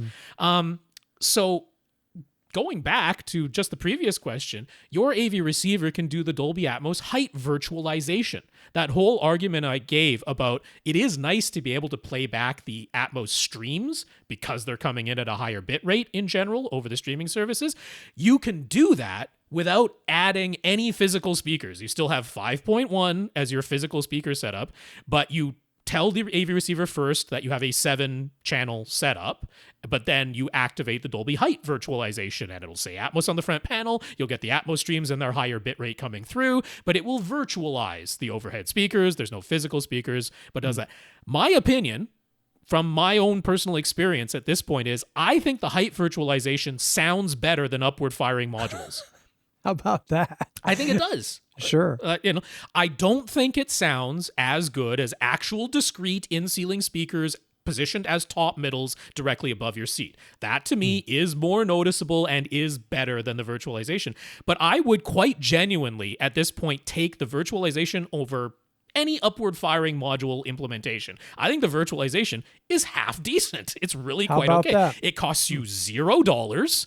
You don't have to change anything about your setup. You get the benefit of the higher bitrate Atmos streams. I would do that in a heartbeat in your situation where I'm renting. It's going to be a hassle to mount any speakers, even on the sidewalls up high. I don't think the prime elevations from SVS, which we do like a lot, but I don't think they're so much better that it's honestly worth this hassle. Just do the height virtualization. I would stop at that. Yeah, the jump to proper 5.1 surround sound from a stereo mix is huge, but the jump to Atmos after that is not as huge. Yeah. So, actual new questions. Oh, look at that. For this week. And of course, I'm here, so here's Infinite Gary. I mean, we missed 2 weeks of Infinite Gary having a question while you were here guest co-hosting, so it's about time. That's how you know things have been crazy. I know. Because if I'm here, Infinite Gary better be here. Gary has been watching the MLB playoffs. Whenever the game is on Fox or TBS, he finds the announcers unlistenable due to the poor and congested sounding audio, is how he puts it. I put those in quotes. Those are his words. I will take his word for it. Poor and congested. He's taken to streaming the local radio broadcast via his iPad instead, but of course, the radio broadcast streaming over the internet to his iPad is nowhere close to being in sync with his cable TV feed. The TV feed is always ahead of the streaming radio broadcast, though, so he is able to simply pause the TV feed for about 20 seconds to get them in sync. The announcers aren't on screen, so there's no concern about getting a perfect lip sync. The announcers' calls just need to line up with the on-field action, and he can get it close enough the way he's doing it. Sure. I do this with football games between two TVs. Yeah. The LG OLED is always way more delayed with its built-in app for YouTube TV. Yeah. And so I've gotten pretty good. But by the time I get them synced, I'm probably a minute behind live. Right. Yeah. Okay, so the thing is, after every commercial break and pause in the game between innings, the cable TV broadcast and the streaming radio broadcast end up completely out of sync again. Yeah. If he, like, how is it stopping time? If he, say, paused his cable TV feed for 30 seconds at the beginning of the game to get them in sync, after the break following the first inning, the TV might be 20 seconds ahead of the iPad again. But sometimes the iPad is now ahead of the TV. So again, who's able to stop and start time, and what power do they have in this universe? So that doesn't make any sense. So it's a lot of fiddling around throughout the game to keep the two different feeds in sync. He never has any buffering issues. So is there a technical explanation for why the cable TV feed and the streaming radio feed coming over the internet to his iPad keep falling out of sync this way? My first question is, what is poor and congested, and what's going on with Fox or TBS in your situation? Because I sometimes on ESPN with football games, especially if it's one of the sort of smaller football games, it's not going to have as big an audience. On ESPN2, you'll get audio where it's just a lot of announcer and not enough of everything else. Yeah. So you don't hear the crowd very well, and it sounds very flat. But I've never heard the announcers actually sound poor, like their mic the was outright distorting. Quality of them. I mean, I think he did mention in his email as well that like sometimes he just prefers the local call by local announcers versus the national announcers. So a sometimes lot of that's college the pure football reason. people are like that. Yeah. We have our favorite local announcers, and that is awful difficult to sync up. But I don't understand how the cable company is stopping time. Well, so I mean, I would imagine in this scenario, what's going on is so there's some delay between actual real life and the cable TV feed, but that should be quite consistent throughout the cable TV broadcast, and it probably is. What could definitely be varying is the amount of time between real life and the streamed version of the radio broadcast, which is coming to his iPad, right? Because they're first capturing the radio broadcast from the regular radio feed, which has a small delay from real life to the radio broadcast, but they're then capturing that, encoding that, streaming it over the internet, and then that's being decoded by your iPad and played back. So the idea that somewhere along the way, like the amount of time in that encoding process is varying, I could see that being the case, right? Because like if you were talking about it's the cable TV broadcast, I'm listening to the actual radio broadcast on a radio, I wouldn't expect that. I would expect they might not be in sync literally at the moment that they begin, because the cable TV feed is probably going to have a longer delay than the radio broadcast. But the delay between real life and the cable TV feed and the delay between real life and the radio broadcast, those should be pretty consistent throughout. But once you enter into, I'm capturing the radio feed, encoding it, sending it through the internet, and then decoding it on an iPad on the other end, it's like, yeah, you've introduced whatever that encoding lag is. And when the commercial comes on, I don't know, maybe it disrupts the signal and they start a new one, or they're probably in their internet stream inserting their own internet ads, right? So probably that's so. That's probably what going could on. be done now, back in the olden times with analog radio, you could actually rely on it always being in sync, and there would be simulcast audio along with television in stereo. So like in the very early 80s, you could watch MTV in stereo with your FM radio. And then came along this digital technology where you were always, you built up a buffer of 7 to 10 seconds on a device. And they had this in radio stations back in the day. And if somebody said something bad, very bad, you could slam a button. And right after you slammed that button, you just laughed. And so it would cut that piece out. And then gradually, digitally, it would catch you back up to real life. So it was a little like bending time. And so nowadays, now that you're 20, 30 seconds or more off of real life, they could really be inserting an additional advertisement on that stream you're getting on your iPad and then gradually catching you up to real life again to match up with where it sort of quote unquote really is. So you could be hearing more ads on the radio. I think that's probably the case. I mean, especially in this streaming version of it. So I would venture that it's to do with that. If it's not strictly just the encoding process having some variability in the amount of time, I bet they're inserting ads and some time manipulation is going on with that. Yes, and then they're squishing real life somehow. It's very frustrating. It used to be so easy. All the TVs were playing the same signal at the same time. You never had to worry about it. Now I always have a weird echo. That's right. In the house when I'm watching a football game because something's always milliseconds off. The common thing of if you can hear your neighbors, then somebody is ahead of the neighbors and you hear somebody cheering before the other. Sometimes it's you. Sometimes you're cheering before the neighbors start cheering, and sometimes it's the other way around, depending on who's using what service to watch the game. A little less cheering for my team nowadays. It's difficult. So Stefan has questions. Stefan in Belgium. I'm sorry if I'm not saying it's either Stefan or Stefan. I don't know. I've been saying Stefan. Stefan. So Stefan. We'll see. Okay. As we mentioned in our Listeners of the Week section, Stefan got in touch with RUIPRO's customer service department since he wanted to make sure he bought exactly the right model of 10-meter fiber optic HDMI cable to go between his DIY equipment rack and his new OLED TV inside his home theater. And he really means meter. That's right. Big old long cable. RUIPRO offers several different models with different colored outer jackets via Amazon Belgium. The most expensive one has a clear outer jacket and very clearly states it is ultra high speed certified for 48 gigabit per second and 8K resolution. A less expensive model has a green outer jacket and also says it can carry 48 gigabit per second and 8K resolution, but it doesn't mention being ultra high speed certified anywhere in its description. RUIPRO said to just get the green one for his purposes, but didn't offer any further explanation. So Stefan wanted to double check with us. The extra €20 for the clear model that says it is certified is not a make or break amount of money to him. So should he just pay the extra to get that instead, despite RUIPRO's advice? I don't know, man, €20 and it doesn't bother you and it kind of might look cool. And yet I have a twist to come. I'm going to tease that there is a twist coming in this one.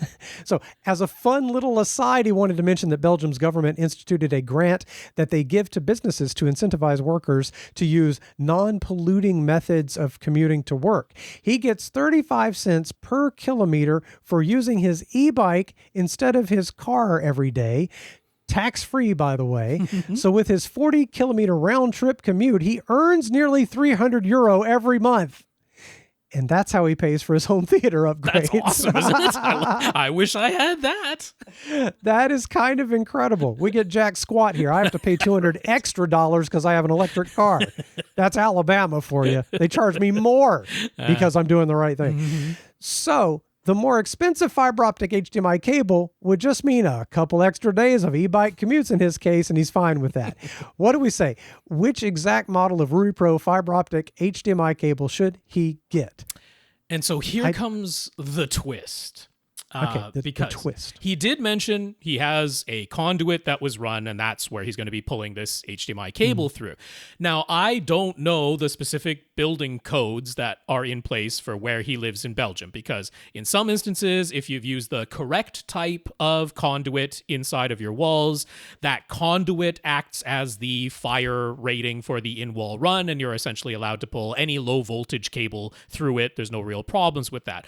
But in some instances, depending on the building code, you're either required to still use an in-wall rated cable, even if it's inside a conduit, or there are some types of conduit that are not by themselves up to code for fire rating, and you would still have to use an in-wall rated, low voltage cable. So that's the upside of living where I live. I have to pay extra for my electric car, but nobody gives a crap what I wire up in this house. I can do anything I want to. You should see how I'm charging that car. Right. So I don't know the exact scenario in this case here with Stefan in Belgium, but let's say it was okay, you can get the fiber optic, fully HDMI, ultra high speed certified, and with an in-wall rating, but it costs however much more. I might go, okay, look up the building codes and find out, whether you actually need the in-wall rated version of the HDMI cable, because if those laws are in place, it could affect your house insurance, all types of things. It'd be worth it. But in this instance, at Amazon Belgium, they strangely listed as 33 feet instead of 10 meters. So that might be why it didn't pop up when you just searched for a 10 meter RUIPRO cable. But they have a black outer jacket, so it looks different from the other two. 33 feet, which is 10 meters. Fiber optic, fully HDMI, ultra high speed certified, 48 gigabits per second, carries that certification, and in-wall certified, CL2 rated, which should absolutely be fine if it's inside any type of conduit. And it's less expensive than both of the other options. I mean, only by about €12, but it's not more expensive. It's actually a little bit less expensive. So I'm like, well, why not? Why wouldn't I get the one that is A, saving me a little bit of money, and B, has the in-wall certification that the other two don't, and maybe I need it, maybe I don't, but since it's actually costing me less money, that's the one I would get for sure. There you go. I get the black outer jacket one. And then you can, now the money you're making riding your e-bike can be used for other things. It's 1 day less. You can use it for something else. That's amazing. For the 3-meter HDMI cables that he needs within his equipment rack, if he sticks with the RUIPRO brand, it appears that length would be fiber optic as well. Again, he's okay paying the price if that is 100% the way he should go. But we said for the 3-meter lengths, fiber optic is not necessary. And the fiber optic 3-meter cables definitely cost a lot more. Yeah. So is there a different HDMI cable we would recommend for the 3-meter lengths? Yes, I can't imagine going fiber optic for 3 meters. Yeah, no, you don't need to be getting up to, €75-ish for 3-meter length, about 10 feet. That's not necessary. So, I found one that seems to check all the boxes. It doesn't specifically say it's actually ultra high speed certified. So, maybe you find another brand that's very similar, but this is the idea of what I would go for. Amazon Belgium, €15 for the 3-meter length. So that's pretty reasonable. And I like the ones that are slim and flexible, especially when he mentioned in his rack, he has this sort of scissor-like system so that he can pull components out and reach the back of components very easily. So cool. So I want bendy HDMI cables for sure, and thinner to me is better in this case. These are still rated for 48 gigabits per second, the ones I'm linking through. It's a brand I haven't heard through cords, so I'm not exactly sure what that is. And like I say, it doesn't mention specifically being certified, but at this length, it shouldn't be a problem. He doesn't actually even have any HDMI 2.1 sources at this point. This is a bit of future-proofing that we're doing here. I just like the form factor. The price is obviously affordable if he was considering the other ones at €15 each. So it doesn't break the bank, checks all the boxes, and I just like mentioning that, there are those thin, flexible HDMI cords out there, and those are the ones I would get. I still like that he can price all his home theater equipment in terms of kilometers of e-bike. It is. That's cool. A new unit. Kilometers of e-bike is how he measures purchases. That's now. right. That's fantastic. All right, let's move on to Bob. In Bob's room, there's really only one place where a subwoofer can physically go. There you go, stick it there. He'd love to have dual subs positioned across the room from one another, but his front left corner is really the only feasible location in his current setup. All right. Okay. It is what it is. That's how life is. Yeah, I accept it. Nothing you can do. So he's been subwoofer shopping, and he's quite certain he's going to get a sealed SVS model, a single SB2000 Pro. Seems like the obvious choice for the amount of space he has to work with. Excellent. Okay. Can vouch. But he was wondering, what if he bought a pair of SB1000 Pros and then stacked them? Mm-hmm. Would a single SB2000 Pro still outperform a stacked pair of SB1000 Pros? He just wants the best option for his limited subwoofer location. I'd stick with the 2000, but that's my initial reaction. Even objectively, there's the argument for sticking with the SB2000 Pro. It depends a little bit on exactly what frequency range you care the most about in terms of a difference of perhaps 1 to 2 decibels of maximum headroom, because that's about the only difference we're talking about in this scenario. Yeah, not if much. We're actually talking about 20 to 25 hertz, that lowest part of that last octave of audible bass. The SB2000 Pro actually outperforms, objectively speaking, a pair of stacked SB1000 Pros. Even though the general rule of thumb is if you stack 2 identical subwoofers, one on top of the other, you gain about 6 decibels of output across the full audible frequency range. There's a pretty steep drop off on the SB1000 Pros below 25 hertz. So at 20 hertz to 25 hertz, the SB2000 Pro all on its own is outperforming. I mean, we're talking 1 to 2 decibels if that, plus 6 dB for having 2 of the stacked SB1000s is true. This is by no means a gigantic, I hear it all the time type of difference. This is like maximum headroom 1 to 2 decibels. Very negligible. A similar situation happens in reverse when you get to the sort of like 35 to 55 hertz range, where objectively speaking, the pair of SB1000 Pros, if you actually get a full 6 decibels extra output by having 2 of them stacked, they'd be 1 to 2 decibels louder in that frequency range than the single SB2000 Pro. So, I mean, for me, convenience and price, because a pair of SB1000 Pros costs more than a single SB2000 Pro. There's the convenience of it's just a single unit. And then I do I'm wanting that extension. That'd be the way I would lean. I want to get as close to 20 hertz output as I can. And the SB2000 Pro has a tiny little marginal advantage there. So I think you put it all together, and the argument for the single SB2000 Pro makes more sense, in my opinion, in this scenario. I agree. And like I said, can vouch. Okay. Fantastic product. Yeah. So moving on to Sam. Sam is shopping for a new receiver, and he's more or less narrowed it down to either the Denon X3800H or the Onkyo TX-RZ50. I think you'd be happy with either of those. Those are both very nice AV receivers. Very much so. He's got a room that is dedicated to being his home theater. Nice. It's roughly 11 feet by 14 feet. He's using ELAC Unify 2.0 series speakers with a pair of the bookshelf speakers as his front left and right, and the Unify 2.0 center up front. Nice. He's heard us talk about how it's entirely possible to make 2 similar receivers like the X3800H and the RZ50 sound identical. He's read Tom's article about it on AV Gadgets, and he's heard what we have to say about the need, or lack thereof, for external amplification in a room the size of his. But just humor him, okay? Okay. He says. All right. He simply believes different AV receivers can have inherently different sound signatures. And he simply feels like he will want to add external amplification, at least for his front 3 speakers. I'm so glad he's putting it in these terms, though. Yes. Yeah, and I mean, look, that's fair enough, because if what you've been doing is reading home theater magazines and forums and reviewers, audio reviewers, and all that type of stuff, I absolutely understand how those notions get wormed into your brain, and they're hard to disillusion yourself of those beliefs. Yeah, I get it. Right. Looking through online reviews, in fact, he rather clearly prefers the feature set offered by the Denon. But he has somehow gathered the impression that he will like the sound of the RZ50 better. Which, I mean, psychoacoustically speaking, could be true, because if you go in believing you're going to like the sound of one thing better than another, chances are you will. That's, right. Expectation bias right there. Once you get to good quality products in this world of AV products, they are a little bit interchangeable as far as sound quality.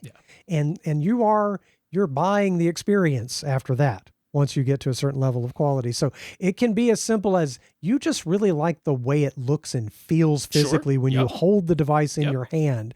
Sometimes a product just looks like it's creating better sound. It's also why we've in the past come across some components that literally just have weights in them. Serves obviously no electrical function, but they add some weights inside because when people pick them up, they're like, ooh, it's beefy. It's got to be better. I know. And man, I just love my Yamaha orange alphanumeric digits on the, I don't know. I just dig it. It looks like it ought to be really powerful. It's got an old school strength to it, and it's all nonsense. I mean, I could go buy a Denon and I wouldn't hear a single difference if you blindfolded me. If you had no idea, or if you were told that you were actually listening to the Yamaha and it had its lights lit up and stuff like that, and you could see that it's not in fact true. The sound is actually coming from the Denon that you can't see, but you were told it's coming from the Yamaha. You'd swear up and down that you preferred its sound. Yeah. Listen, there have been times where I have been embarrassed to admit that I couldn't tell the difference with my best headphones, my Sony Studio headphones, and I'm doing one of those tests where it's like, here's the uncompressed wave audio. Oh, right. Now here's 192 kilobit per second MP3. And I'm like, okay. Sometimes we just Flip have to admit we are human beings. So he wants to know what plays a greater role in the sound signature of an AV receiver, the electronics and processing or the amplification? Because if it's the amplification, could he negate that difference by using external amplification? Oh Lord, in 2024, it's going to be the processing if they do something to it that you're not supposed to do. Or if they've purposely added some character to it. Some of those super high-end audiophile amplifiers have a certain sound where they've, rolled off the high end or kicked it up or something. That's almost always what it is a high-end roll-off. Yep. Yeah. So I don't know, Rob, what do you think? Well, so, to answer the question, what plays a greater role in the perceived sound signature of two different AV receivers, the answer is neither the electronics and processing nor the amplification. What plays the greater role is your psychology. It's the logo. that is what plays the predominant role in perceived sound signature differences. Now, there can be genuine, very easily measurable differences in the frequency response. We've seen this in the highest end Marantzes that now let you choose what that frequency response coming out of the pre-outs or binding posts is, and one of them is a high-frequency roll-off that they label as like the Marantz signature sound, and it is as simple as being a high-frequency roll-off, but you can now optionally turn it off. Onkyo actually has a very similar option. They don't describe it nearly as clearly, but in a previous episode, I'm forgetting the exact terminology at this moment while I'm saying it, but there is a setting that you can go in there. It describes it as one as it being like more I forget, one was like a more analytic sound and one was a more warped sound or something along those subjective term types of lines, and it's exactly the same thing. One of them is a high frequency roll off. You want the analytic sound. That's the completely ruler flat frequency responses coming out of those binding posts and the pre-outs of that, and that is what the Denon does by default and doesn't give you the choice. It just gives you this is the signal that came in, and this is the signal goes out now louder, other than, of course, whatever you do in terms of Odyssey or Dirac. which is available both or an option in the case of the Denon. You'd have to pay extra to have Dirac if that's the room correction program that you want to use. It comes with Odyssey Multi-Q XT32 by default, and the RZ50 comes with Dirac already built into it.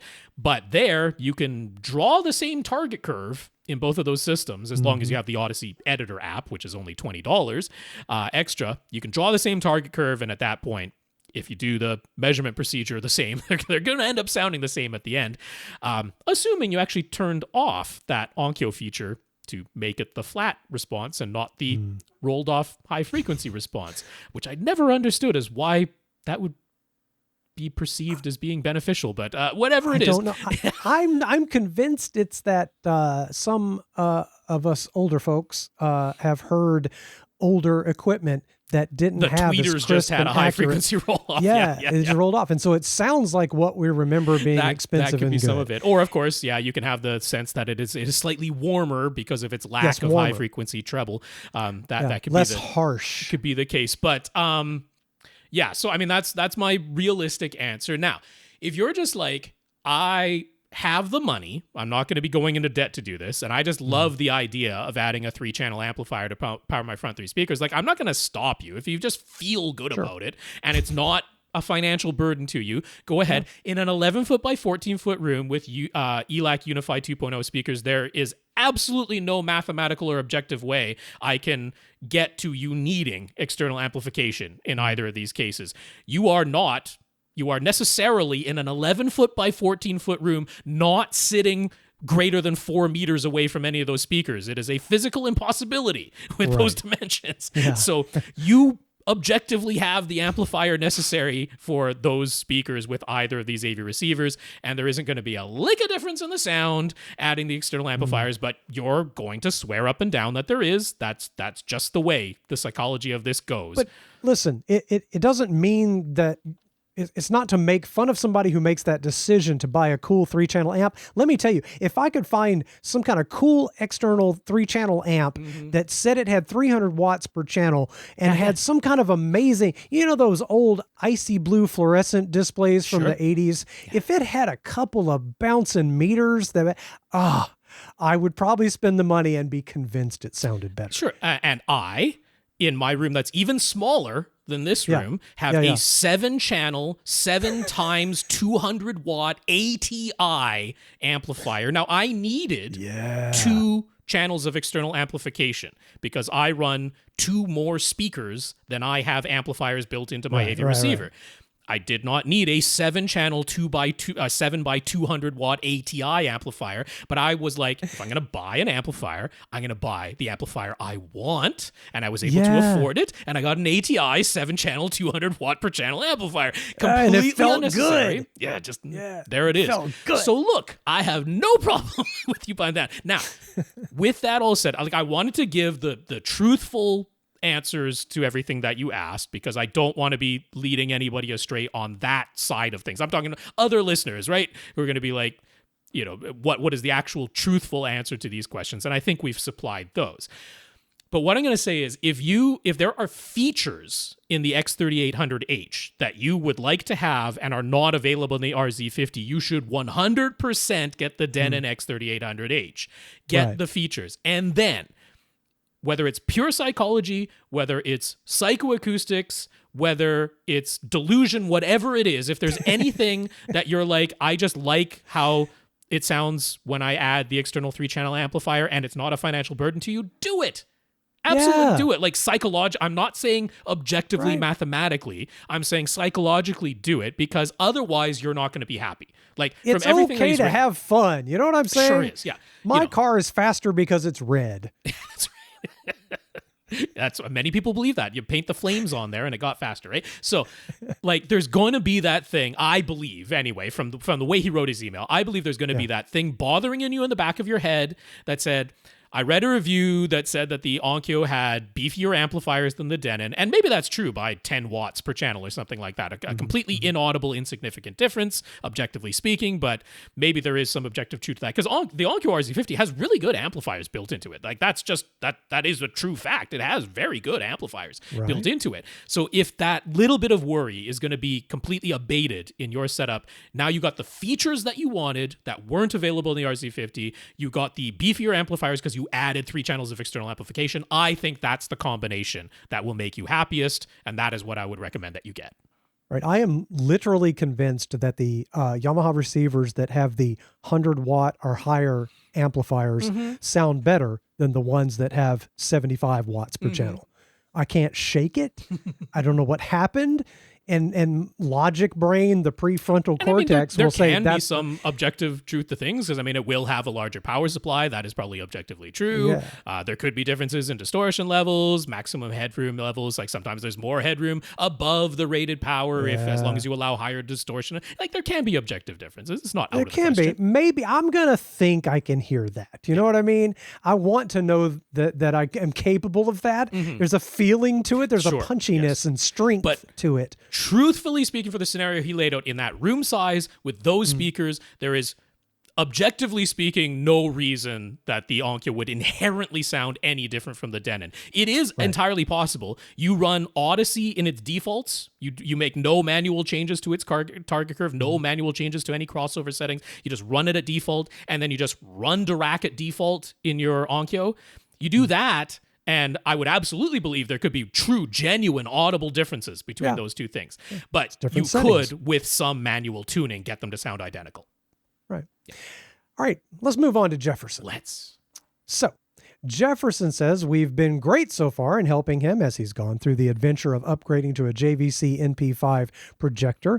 He's got an Oppo 203 Ultra HD Blu-ray player. He has left most of its video output settings to auto. When in doubt, do auto. Color space, color depth, de-interlacing, and HDR output are all currently in their default auto setting, and it all seems to function perfectly fine. No obvious problems. Okay, great. Next question. He did decide to manually set the output resolution to source direct rather than auto. I get that feeling. He's just wondering, is there anything that really ought to be changed in the Oppo 203's settings in order to optimize its performance with his JVC NP5 projector? And of course, my instinct would be do exactly what he did. If I don't know any better, set it to auto, but I tend to want to send a pure signal to the actual display.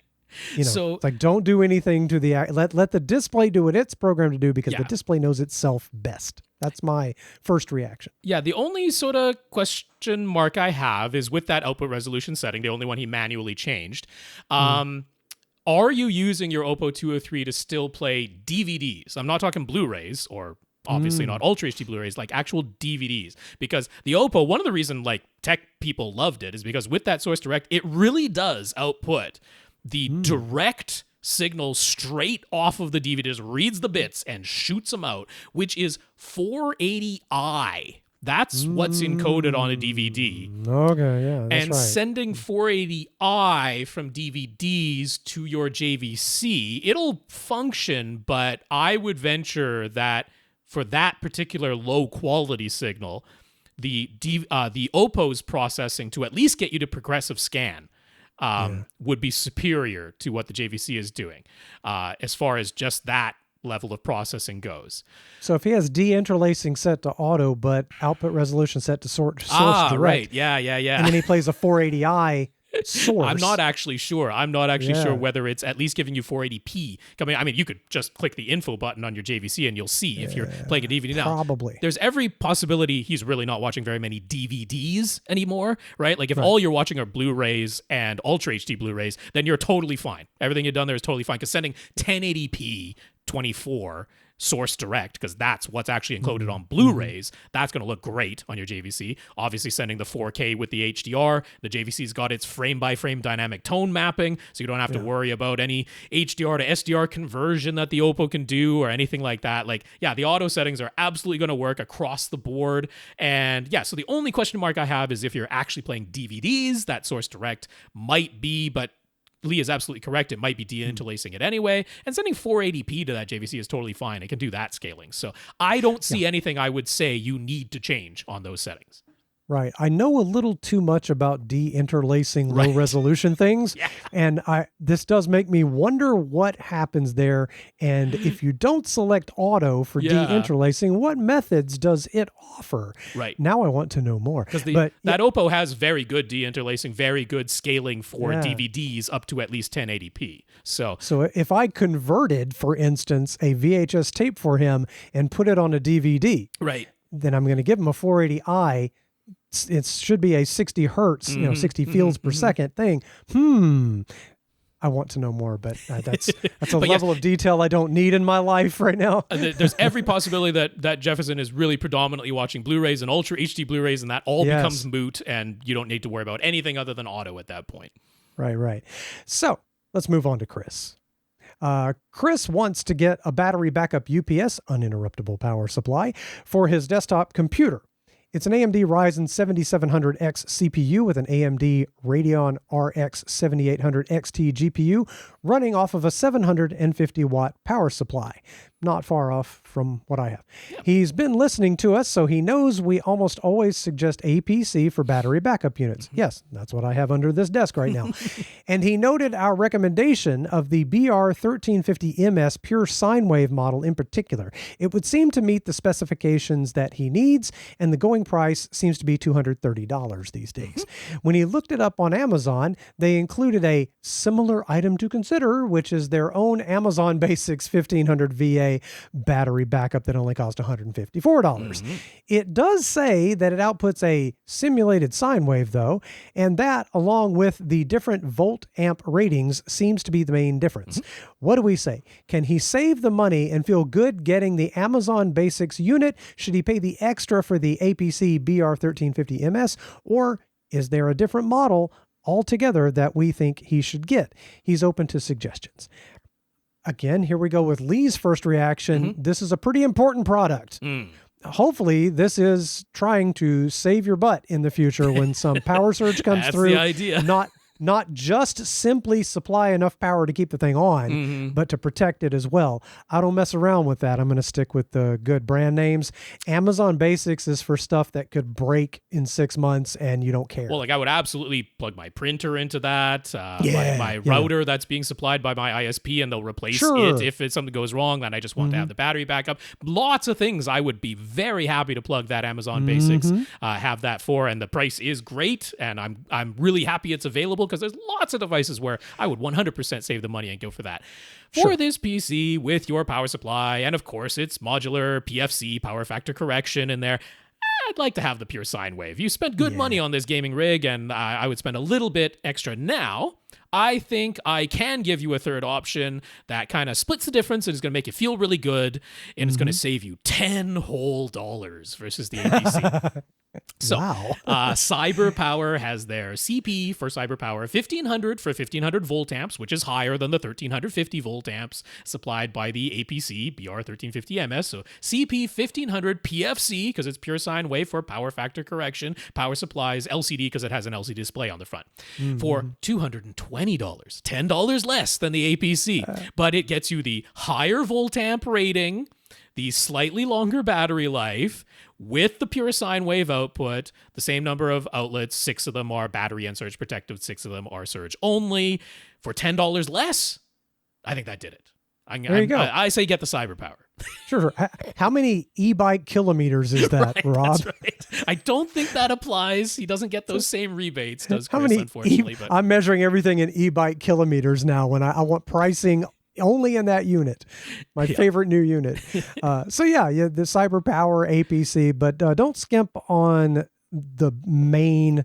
Yeah, I don't. To me, this isn't a big enough difference in price that, like, in a month from now, you're going to forget that you paid $70 more for $65 more for the CyberPower. You're going to forget all about that, and you're going to be like, but I got the one that has the higher volt amp rating, the higher wattage rating, and if I upgrade my power supply to a 900 watt unit, I'm ready to go with the CyberPower. There you go. Greg. First up, Greg wanted to mention how he enjoyed Rob's description of the main character in the movie Smile. Greg is actually a psychiatrist, and it has always been irksome to him how movies never seem to know the difference between a psychologist and a psychiatrist. But most examples of psychiatrists in movies either seem to be evil, tortuous masterminds, or the only physicians who are utterly incompetent. So, not a great track record. One thing I've noticed about all Hollywood movies, if you know too much about a particular field, they are getting your field wrong. In like everything. I forgot to mention a nitpick in Inside Out too. We know the character from the original Inside Out. She plays hockey, and she is definitely playing hockey in this as well. And I'm like, no one there like saw that when you open the door in a hockey rink that there's a step down to the actual ice surface, that the door isn't like flush to the surface of the ice. It was a little detail that I was like, nobody in all of Pixar knows that an ice rink, there's a step down when you open the gates. Just run it by a hockey fan one time. Just whatever it is you're putting in your movie. Nothing to do with the story or the emotion, but I couldn't help but notice it. I'm like, they swung open the gates to the ice rink, and it was completely level and flat from the penalty box. There's no step down. I'm like, that ain't right. How did they fill that rink? How did they do it? Till it overflowed. That's right. Just ran out the doors on the side. But on to his home theater question. All right, here we go, Greg. He's got a dedicated home theater room that is fully acoustically treated. Awesome. He has a Denon A1H 15-channel receiver powering a 15-channel receiver powering a 9.3.4 speaker configuration. Hello. And he has two different pairs of front speakers. A pair of Sanders electrostatic speakers that he uses for 2-channel listening. And then his immersive audio system uses Martin Logan Motion XT series speakers across the front, bookshelf and center speakers, with other Martin Logan Motion series speakers for the other positions, as well as some Golden Ear SuperSat 3 speakers where he needed something easy to mount. His 3 subwoofers are Monoprice Monolith 15-inch THX models. There are no obvious problems or deficiencies. I would say so. I would believe that. So he's just daydreaming. Oh boy. He's just daydreaming about making a potential change. He noticed Ascend Acoustics' newest speakers, the Sierra ELX series. He'd opt for the raw ribbon tweeters, of course. Of course. The ELX towers and ELX Horizon Center up front. And then he'd want to get one pair of Sierra bookshelf speakers, also with raw ribbon tweeters, to act as his surrounds. He's pretty sure he can live with the mismatch for the other channels. So, straight up, what's our opinion? Do we think the Ascend Acoustics Sierra ELX speakers would be an upgrade over his current Martin Logan Motion XT front speakers? Man, you're getting into rarefied air there. Yeah. Chasing that purple dragon, looking for magic. I mean, why shouldn't I take the risk? I'm going to go ahead and give a rare, definitive, not particularly couched in a bunch of conditions answer. I'm going to say yes. All right. I think that the Sierra ELX speakers with those lovely raw ribbon tweeters are straight up an upgrade over your current Martin Logan Motion XT speakers. Now, the Martin Logan Motion XT, if you're not familiar with them, they are not the electrostatic Martin Logan speakers that we know Martin Logan for electrostatic speakers predominantly, but the Motion XT series, that is their folded ribbon tweeter design with traditional cones for the mid-range and bass. And I mean, by all objective measurements of those speakers, they're good speakers, okay? They're good. And look, he wouldn't have bought, I'm sure he auditioned them before he bought them. It's not like I'm saying, oh, these are in any way poor, but they have some frequency response non-linearities in them. Okay. They are not a completely perfectly linear speaker in that way. Sound great, as you know. So they have a particular character. They've got a little bit of character to them. And I mean, they're not completely the easiest speakers to EQ because their off-axis dispersion is not completely uniform and even. So if you EQ them, you're going to get some little more likely measurable and not terribly audible discrepancies and differences, but it's all there in the measurements, the spinorama measurements, or if somebody measured them with a Klippel system, you can see those there. There's the criticisms of them in that purely objective sense. The Ascend Acoustics Sierra ELX, I mean, Dave Fabricant over at Ascend, he went ahead and bought himself a Klippel system so that he could beforehand, like, design things. All these people are doing their clippable measurements now. He's like, yeah, I'm going to beat you at your own game. I'm going to build speakers that like do near perfect clippable measurements, and they do. They are gorgeous looking on and off axis, ruler flat frequency response with the estimated in-room response that Harman and Klippel are famous for, just looking like that idealized 6 to 7 dB across the entire frequency range, slight slope in the estimated room response. And so in all of those objective terms, and then my personal experience listening to Raoul Ribbon Tweeter Ascend acoustic speakers, I'm like, yeah, they are fabulous. They are fabulous speakers. The matching bookshelves would be the Sierra 2EX. Those are the ones that would have the not identical Raoul Ribbon Tweeter to the larger tower and horizon. Those use the larger 70 millimeter by 20 millimeter width, larger Raoul Ribbon Tweeter in the towers and the horizon. The Sierra 2EX have the 70 millimeter by 10 millimeter narrower ribbon tweeter, but it's the perfect output capabilities for the bookshelf speaker design. And then you're still having those EX drivers as the other driver in there. So that would be the matching set. If you're hypercritical, there's a chance you would notice a timbre mismatch between the Ascend speakers and the Martin Logan Motion XLs, XT speakers. And actually, the Supersats, again, I like those speakers, but they are definitely not linear. They definitely have a character to their frequency response, to the golden ears. So this might end up being a more expensive upgrade by the time you get to the end of it all. There might be something in there in your mind that says, you know what I could get is some wall mountable Ascend Acoustics Luna speakers to replace those golden ear Supersats, because they have the very same Raoul Ribbon Tweeter in them, and it starts creeping up there in price point. That's not out of the question. But yeah, I'm going to give the rare, I think I want you to try this, because I know the finances are not a problem. In this case, you can absolutely return speakers to Ascend. You will have to eat the cost of the shipping. They don't do free two-way shipping, but they will absolutely let you return those speakers if you're like, no, they absolutely were not worth the price that I paid for them, and you'll just have to eat the cost of the shipping. I think if you gave them a try, those electrostatic speakers for your 2-channel setup, they might not even be there anymore. That's what I think. So this is one of those times where we're spending someone's money. I know. This time, like you have a good idea, you will notice a difference. Okay, and if you decide to do it, let us know for sure. Oh yes, please let us know. Yeah. So we have reached 2 hours here, Lee. I don't know if you have any time and want to go any further. I mean, whatever. I'm going to leave it to you to decide. Yeah. I tell you what, we've got a long-ish one. I think we can probably get through from Tony. You want to hit Tony's question, and then I might need to zap on out of here. Call it an episode. That sounds good to me. Right. Okay. And one of these days we'll get to my center channel speaker. Tom will have to let me know when he's coming back, and we'll fit it in before that happens. Yes. Right. Sure. It's no rush. Again, I'm having my own little imaginings about the future. That's right. And it might involve a ribbon tweeter. I don't know. We'll see. So Tony's got some questions.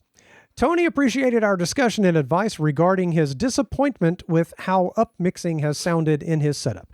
As a reminder, his room's about 18 feet by 18 feet, but he is actually quite limited in terms of where everything can be positioned, as we all are.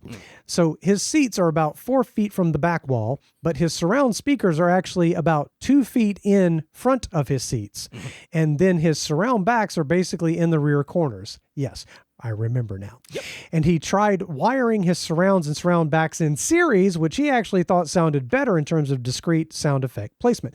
It turns out he had never really considered the THX listening modes that are available with his Onkyo RZ50 receiver, so he will definitely give those a try. Yeah, costs no money, so why the heck not? Literally a button press on the remote, that one. Right. And then once again, let us know the difference. Yeah. But he's got a few more questions.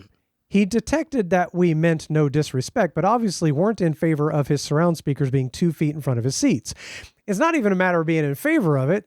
That's just part of the spec. They theoretically should be next to you or a little behind. There's no white paper diagram anywhere that has that positioning, unless it is an array of side surround speakers, and then one or more of those might be in front of the primary seats, but there's a whole array that's going along the side. That's the only exception. Otherwise, the surround speakers in every format's diagrams are either 90 degrees to the left and right or slightly behind your seats. That's right. Not in front. Yeah. But he says, if you just calculate the angles, is it really so bad? We're talking about them being plus minus 75 degrees to either side of straight ahead center instead of being plus minus 90 degrees. Is that so far off that we would actually say he'd be better off without any speakers in those positions whatsoever? No. That's a bridge too far. Yeah. I wouldn't say that you're better off with no side speakers whatsoever. But what I would say is, because of our physiology and how our ears are positioned, there's a pretty stark, noticeable line of anything that's in front of us, we can quite clearly detect is in front of us, even just slightly, even 2 degrees in front of us. We're pretty good at detecting that is in front of us and not straight to the side or anywhere behind us. Yeah, we used to have to run from stuff. Yeah. So it's really important if you're running from stuff or running towards something that you have to hit with a spear, it's really important to have that directionality. So when you're talking about one of the things that he really picked up on with the up mixers is that, what is appearing on screen, a sound moves off screen to the side, and it just doesn't seem to be positioned where logically the speed and movement of what he just saw on screen is that's where the sound should be, and it isn't quite there. And that is going to remain noticeable to you as long as your side surround speakers are even just a couple of degrees in front of you. Your brain ear system is going to be able to pick up that the sound is somewhere in front of me, and it was supposed to be slightly behind me. And you're going to continue to be able to pick up on that. You might get used to it after a while and convince yourself, okay, when I hear stuff from here, it's around me. But if you're not that critical of it, I would definitely still want to have surround speakers as opposed to no surround speakers. Yeah, that's a bridge too far. He could move his right surround speaker back a bit, but not his left surround speaker. And even with the right surround speaker moved back as much as he could manage in his setup, it would still be ever so slightly in front of his seats. Can you scoot closer? So, literally, moving the seat is the solution here, if that's possible. I think so. Just sit closer, have more space behind you. Move the seat forward, or add another row of seats in front of the current row that you've got, if that's an option. It doesn't. So he's sound asking like if that asymmetrical placement of the surround speakers would be worth trying at all. I'm thinking no. I wouldn't do that. Not in the scenario you described, where it's still going to be in front of you, just not quite as much as the one on the left. No, I would leave them where they are symmetrical in this scenario. Yeah, I really would think, is there any way to move the seating? Yeah. Because it really doesn't sound like there is. He's been pretty clear about that, but that would be my solution for sure. Yeah, okay. I understand when things are locked down. Sometimes the room is the room and there's not much you can do. Yeah. Sometimes you can beg someone else in your life if you can try the thing that's limiting. You do the old game, right? You move it forward 1 inch every week. And eventually they just don't notice. Yeah. I actually really like that. At what point does the person go, wait a minute? Yeah, that's right. Yeah. Don't gaslight him, though. Fess up. We noted how his surround back speakers, being in the rear corners of the room, are not really behind him. Those speakers, he could move pretty freely and mount them just about anywhere on the back wall. So that would get them behind him. Would that be a good idea? Move them closer together and have them more directly behind his seats on the back wall. I would think so, because that's technically where the back surrounds are supposed to be. It really is behind you. Yeah. This one in his precise scenario gets a little bit tricky. Because of the fact that his surround speakers are not ideally placed. And he found that success experimentally of wiring them together in series so that the physical surround and surround back speakers were just playing as now a 2-speaker array on either side. Yes. And at that point, he's like, well, it tricked my brain into thinking now the sound is coming from slightly behind me, in a position that's between the surround and the surround back speaker. But keep in mind, in his setup, the way it is right now, the surround and the surround back speaker are both on the side wall. Right. They're not, the surround back speakers are not actually on the back wall. They're right in the rear corner. They're on the side wall. And so when they're playing together in unison, you are getting this 2-speaker array. And that kind of works out with one of them a little bit in front and one behind. And not way far behind, because his seats are only 4 feet off the back wall. So he is kind of sitting. in between those two speakers. And like I was mentioning last week, the THX listening modes in the cinema mode actually does that. It just plays the surround and the surround back speakers together to give you that sense that the sound is coming from in between those two speakers. So if you, you're sitting only 4 feet from the back wall, you are going to be able to, like, when a sound comes out of the surround back speaker, it's going to be pretty noticeable. Like, that's close. That is close to you, physically close to you. Normally, the advice is, you follow the diagrams. The surround back speakers are on the back wall. They are physically behind you. But you are also supposed to, you're supposed to have a minimum of 4 feet of distance from the surround back speaker to the back of your seats. You might just squeak that, but I tend to like having 5 or 6 feet or a little bit more, because then you don't get that. It sticks out like a sore thumb that the sound is coming from that surround back speaker. Right. Yeah, I'm more wishy-washy on this one. I wouldn't. I love the idea of what we discovered last time we talked about it, where we're using the surround back and the surround as one big array for surround. It kind of pulls the apparent sound location back behind your ear like it should be. So I still think his best bet is what we talked about last time, and making surround and surround back one big speaker. Yeah, either that way or via the THX listening mode. Or via that, yes. Which requires no rewiring, and then does still give you the option of discrete sound, so that in a full 7.1 discrete mix, you will have separate sounds that are going only to the surround back speakers. You will still get the sensation that they are behind you. They'll just be wider apart than ideally mixed. But for the benefit of what he described when they're used together with the side surround speakers, I think I'm leaning in favor of leaving them where they are, which is not the objective by the diagram answer. We're going off script there, but I think for this specific setup with the position of his seats where it is, I'm more in favor of leaving them where they are. Right. So we sort of covered the next little question, but I'm going to read this anyway. One of his concerns and reason he put them in the rear corners is because with only 4 feet from the back wall to his seats, having the surround back speakers closer seemed like they'd be very close to his ears, might end up being distracting. And isn't that why Tom is always saying not to bother with surround back speakers at all? Yep. Yeah, I have that's exactly it. That. Yeah. So if you move your seats forward 1 inch per week until they're 2 feet farther forward than they are now, and nobody noticed or complained, then maybe that's the time that you start moving the surround speakers to the actual back wall, because then you will have that distance, and with your seat having gradually made its way 2 feet forward, your speakers will now be 90 degrees to either side, and you won't have that steering problem anymore. And please get time-lapse photography of the couch sliding forward like a stop-action animation film. That's right. Just scooting forward and then the speaker sliding around behind you. That's right. I just want to see this happening in this room. Rob's theater room is smaller than his room, right? It sure is, yes. Yeah. Very, very decidedly so, yeah. Yes, but Rob has 13 speakers in there from what he's gathered. This is true. How close are all of those speakers to the seats and to each other? Are there issues with speaker localization or problems trying to create phantom positions in between any of the speakers with them also physically close? You'd think they'd be touching each other, given Rob's situation. No, they're not quite doing that, but they're about 6 feet away from the center seat on average. They are physically very close to the seats and to one another. And yes, absolutely, if I'm sitting in one of the side seats of my 3-seater couch or anyone else's, there is absolutely the danger of sounds completely collapsing and localizing to that speaker there. So I have some kind of off the beaten path angles and toe-ins in my scenario. The speakers that I have, they are Rowell Ribbon Ascend speakers. They have very, very, very wide even dispersion, but very limited vertical dispersion to them. Very unusually limited vertical dispersion.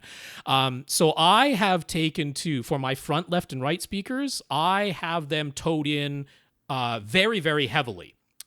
So I'm doing the crossfire thing, right? So if you do that much. Yeah, if you do a laser beam coming out of their tweeters straight ahead, those laser beams would cross in front of my main seating position.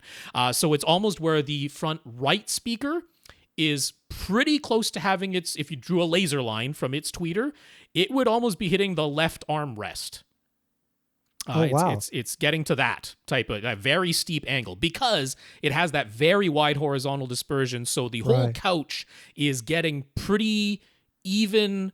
Everything from the right-hand side of the tweeter from my front right speaker. Okay, all right. And it's firing a bunch of sound into my very heavily acoustically treated front wall to the other side. And then, similar thing to that front left speaker. And for my surrounds, I'm not really using surround backs because I'm doing wide surrounds and then 6 overheads is the type of scenario that I have. Yeah. But I have my surrounds elevated but then angled down because they do have that limited vertical dispersion, but getting that elevation gives them that even dispersion across all of the seats. Nothing is directly on axis. I have them angled away so that they are not directly on axis with any seats, and that gives me that slight bit of diffuse, more even sound across all of the seats to avoid that heavy localization to the nearest surround speakers. So yeah, I've had to take that into account for sure. My toe in on the front left and right probably aims a laser at the 2 outer seats on the couch. Like not crossing in front of me, not crossing. Yeah. It would cross behind me. That laser beam would cross behind your seat, which is typical. That's the normal thing to do for sure. Yeah. Right. And my surround speakers aren't tilted down at me, but they're just about 1.5 feet above my head. Yeah. So yeah, and if you have normal vertical dispersion of your speakers, you're going to be well within the cone of dispersion. Yeah. Mine, because but they're laying on their side. My surround speakers are on their side. So what would be horizontal dispersion is now the vertical dispersion. Yes, and that'll work nicely.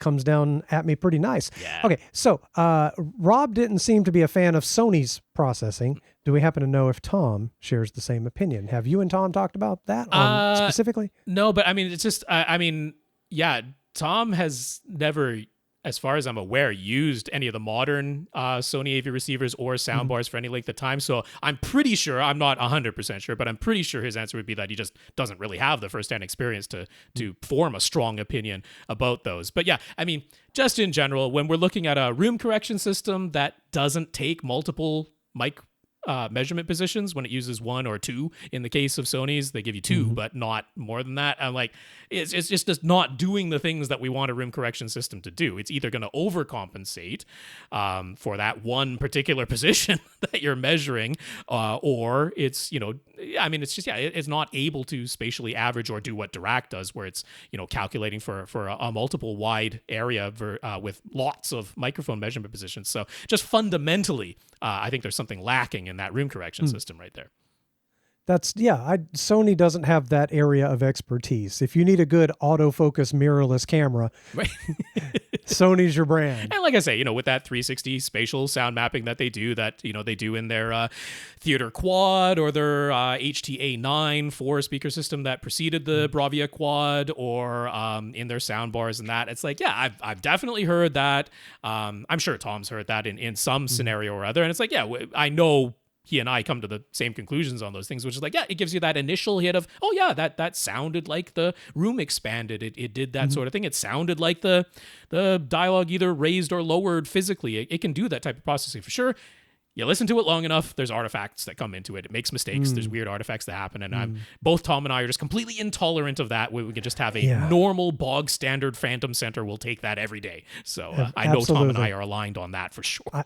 I don't like Wowzer simulated anything, I'm probably with you, even though I haven't heard a modern Sony do any processing. And I mean, that initial hit of it, like, it can sound impressive. I don't blame any of the reviewers who, have spent a limited amount of time with it, and they're like, turning it on, turning it off, you can hear a difference. I'm not making the argument that there's no audible difference between the processing on versus off, or that initial hit of that processing is not immediately impressive. It is. I agree with all of those takes. So it's not that there's a disagreement there with what reviewers online have said about it, where they're like, yeah, I immediately heard a difference and I thought it sounded impressive. I'm like, I'm there with them.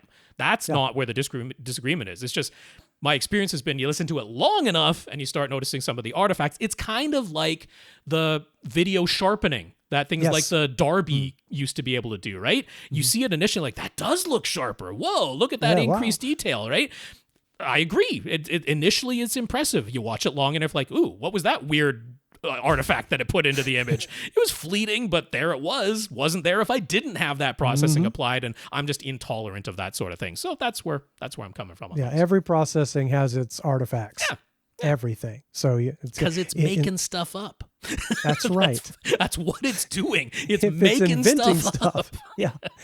You can invent stuff cleverly or badly. So, And I mean, but it's yeah. it's generally it's pretty good. It's pretty impressive. So yeah, it depends on your tolerance for if you notice any of the artifacts that occasionally, fleetingly crop up. I just happen to be very intolerant of those things, and so is Tom. I know that. Yeah, I think I would be too. I haven't seen a lot of that from them. But so is this adequate for our absolutely. Yeah, 2-hour we've gone club way over members? time here. Yeah, we have Paul and Henry who are already on the list. Mosen as well. I didn't write out his question because it came in on Monday, but I let him know that I did receive it. So those will be the first 3 up next week. Fantastic.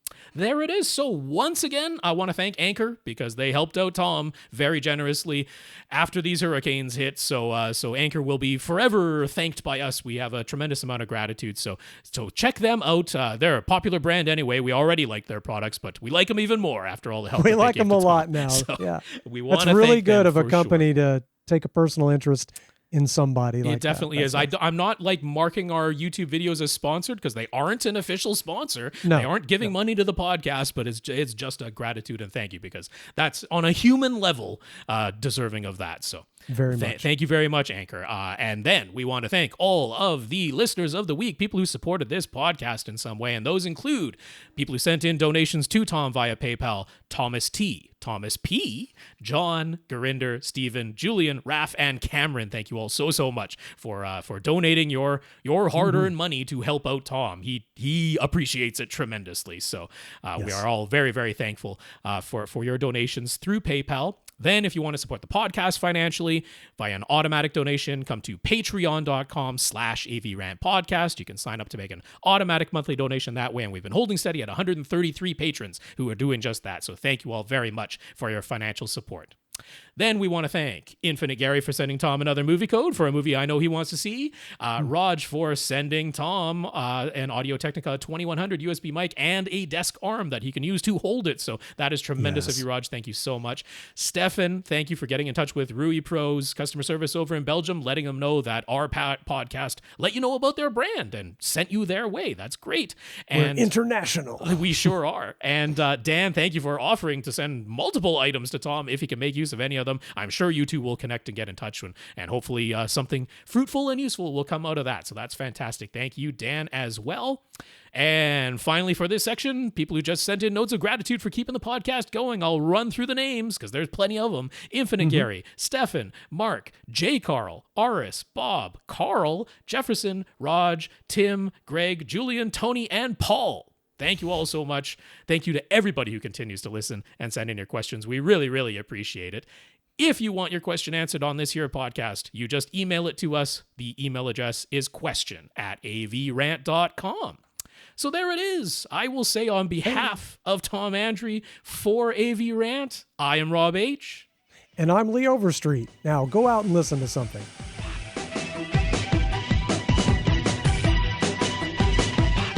Want your question answered? Send it to question@avrant.com.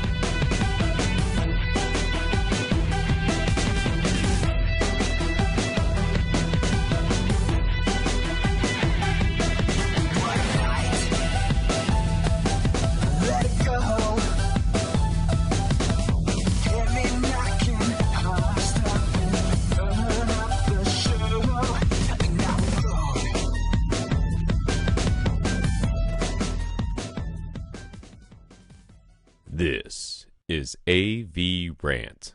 Now go out and listen to something.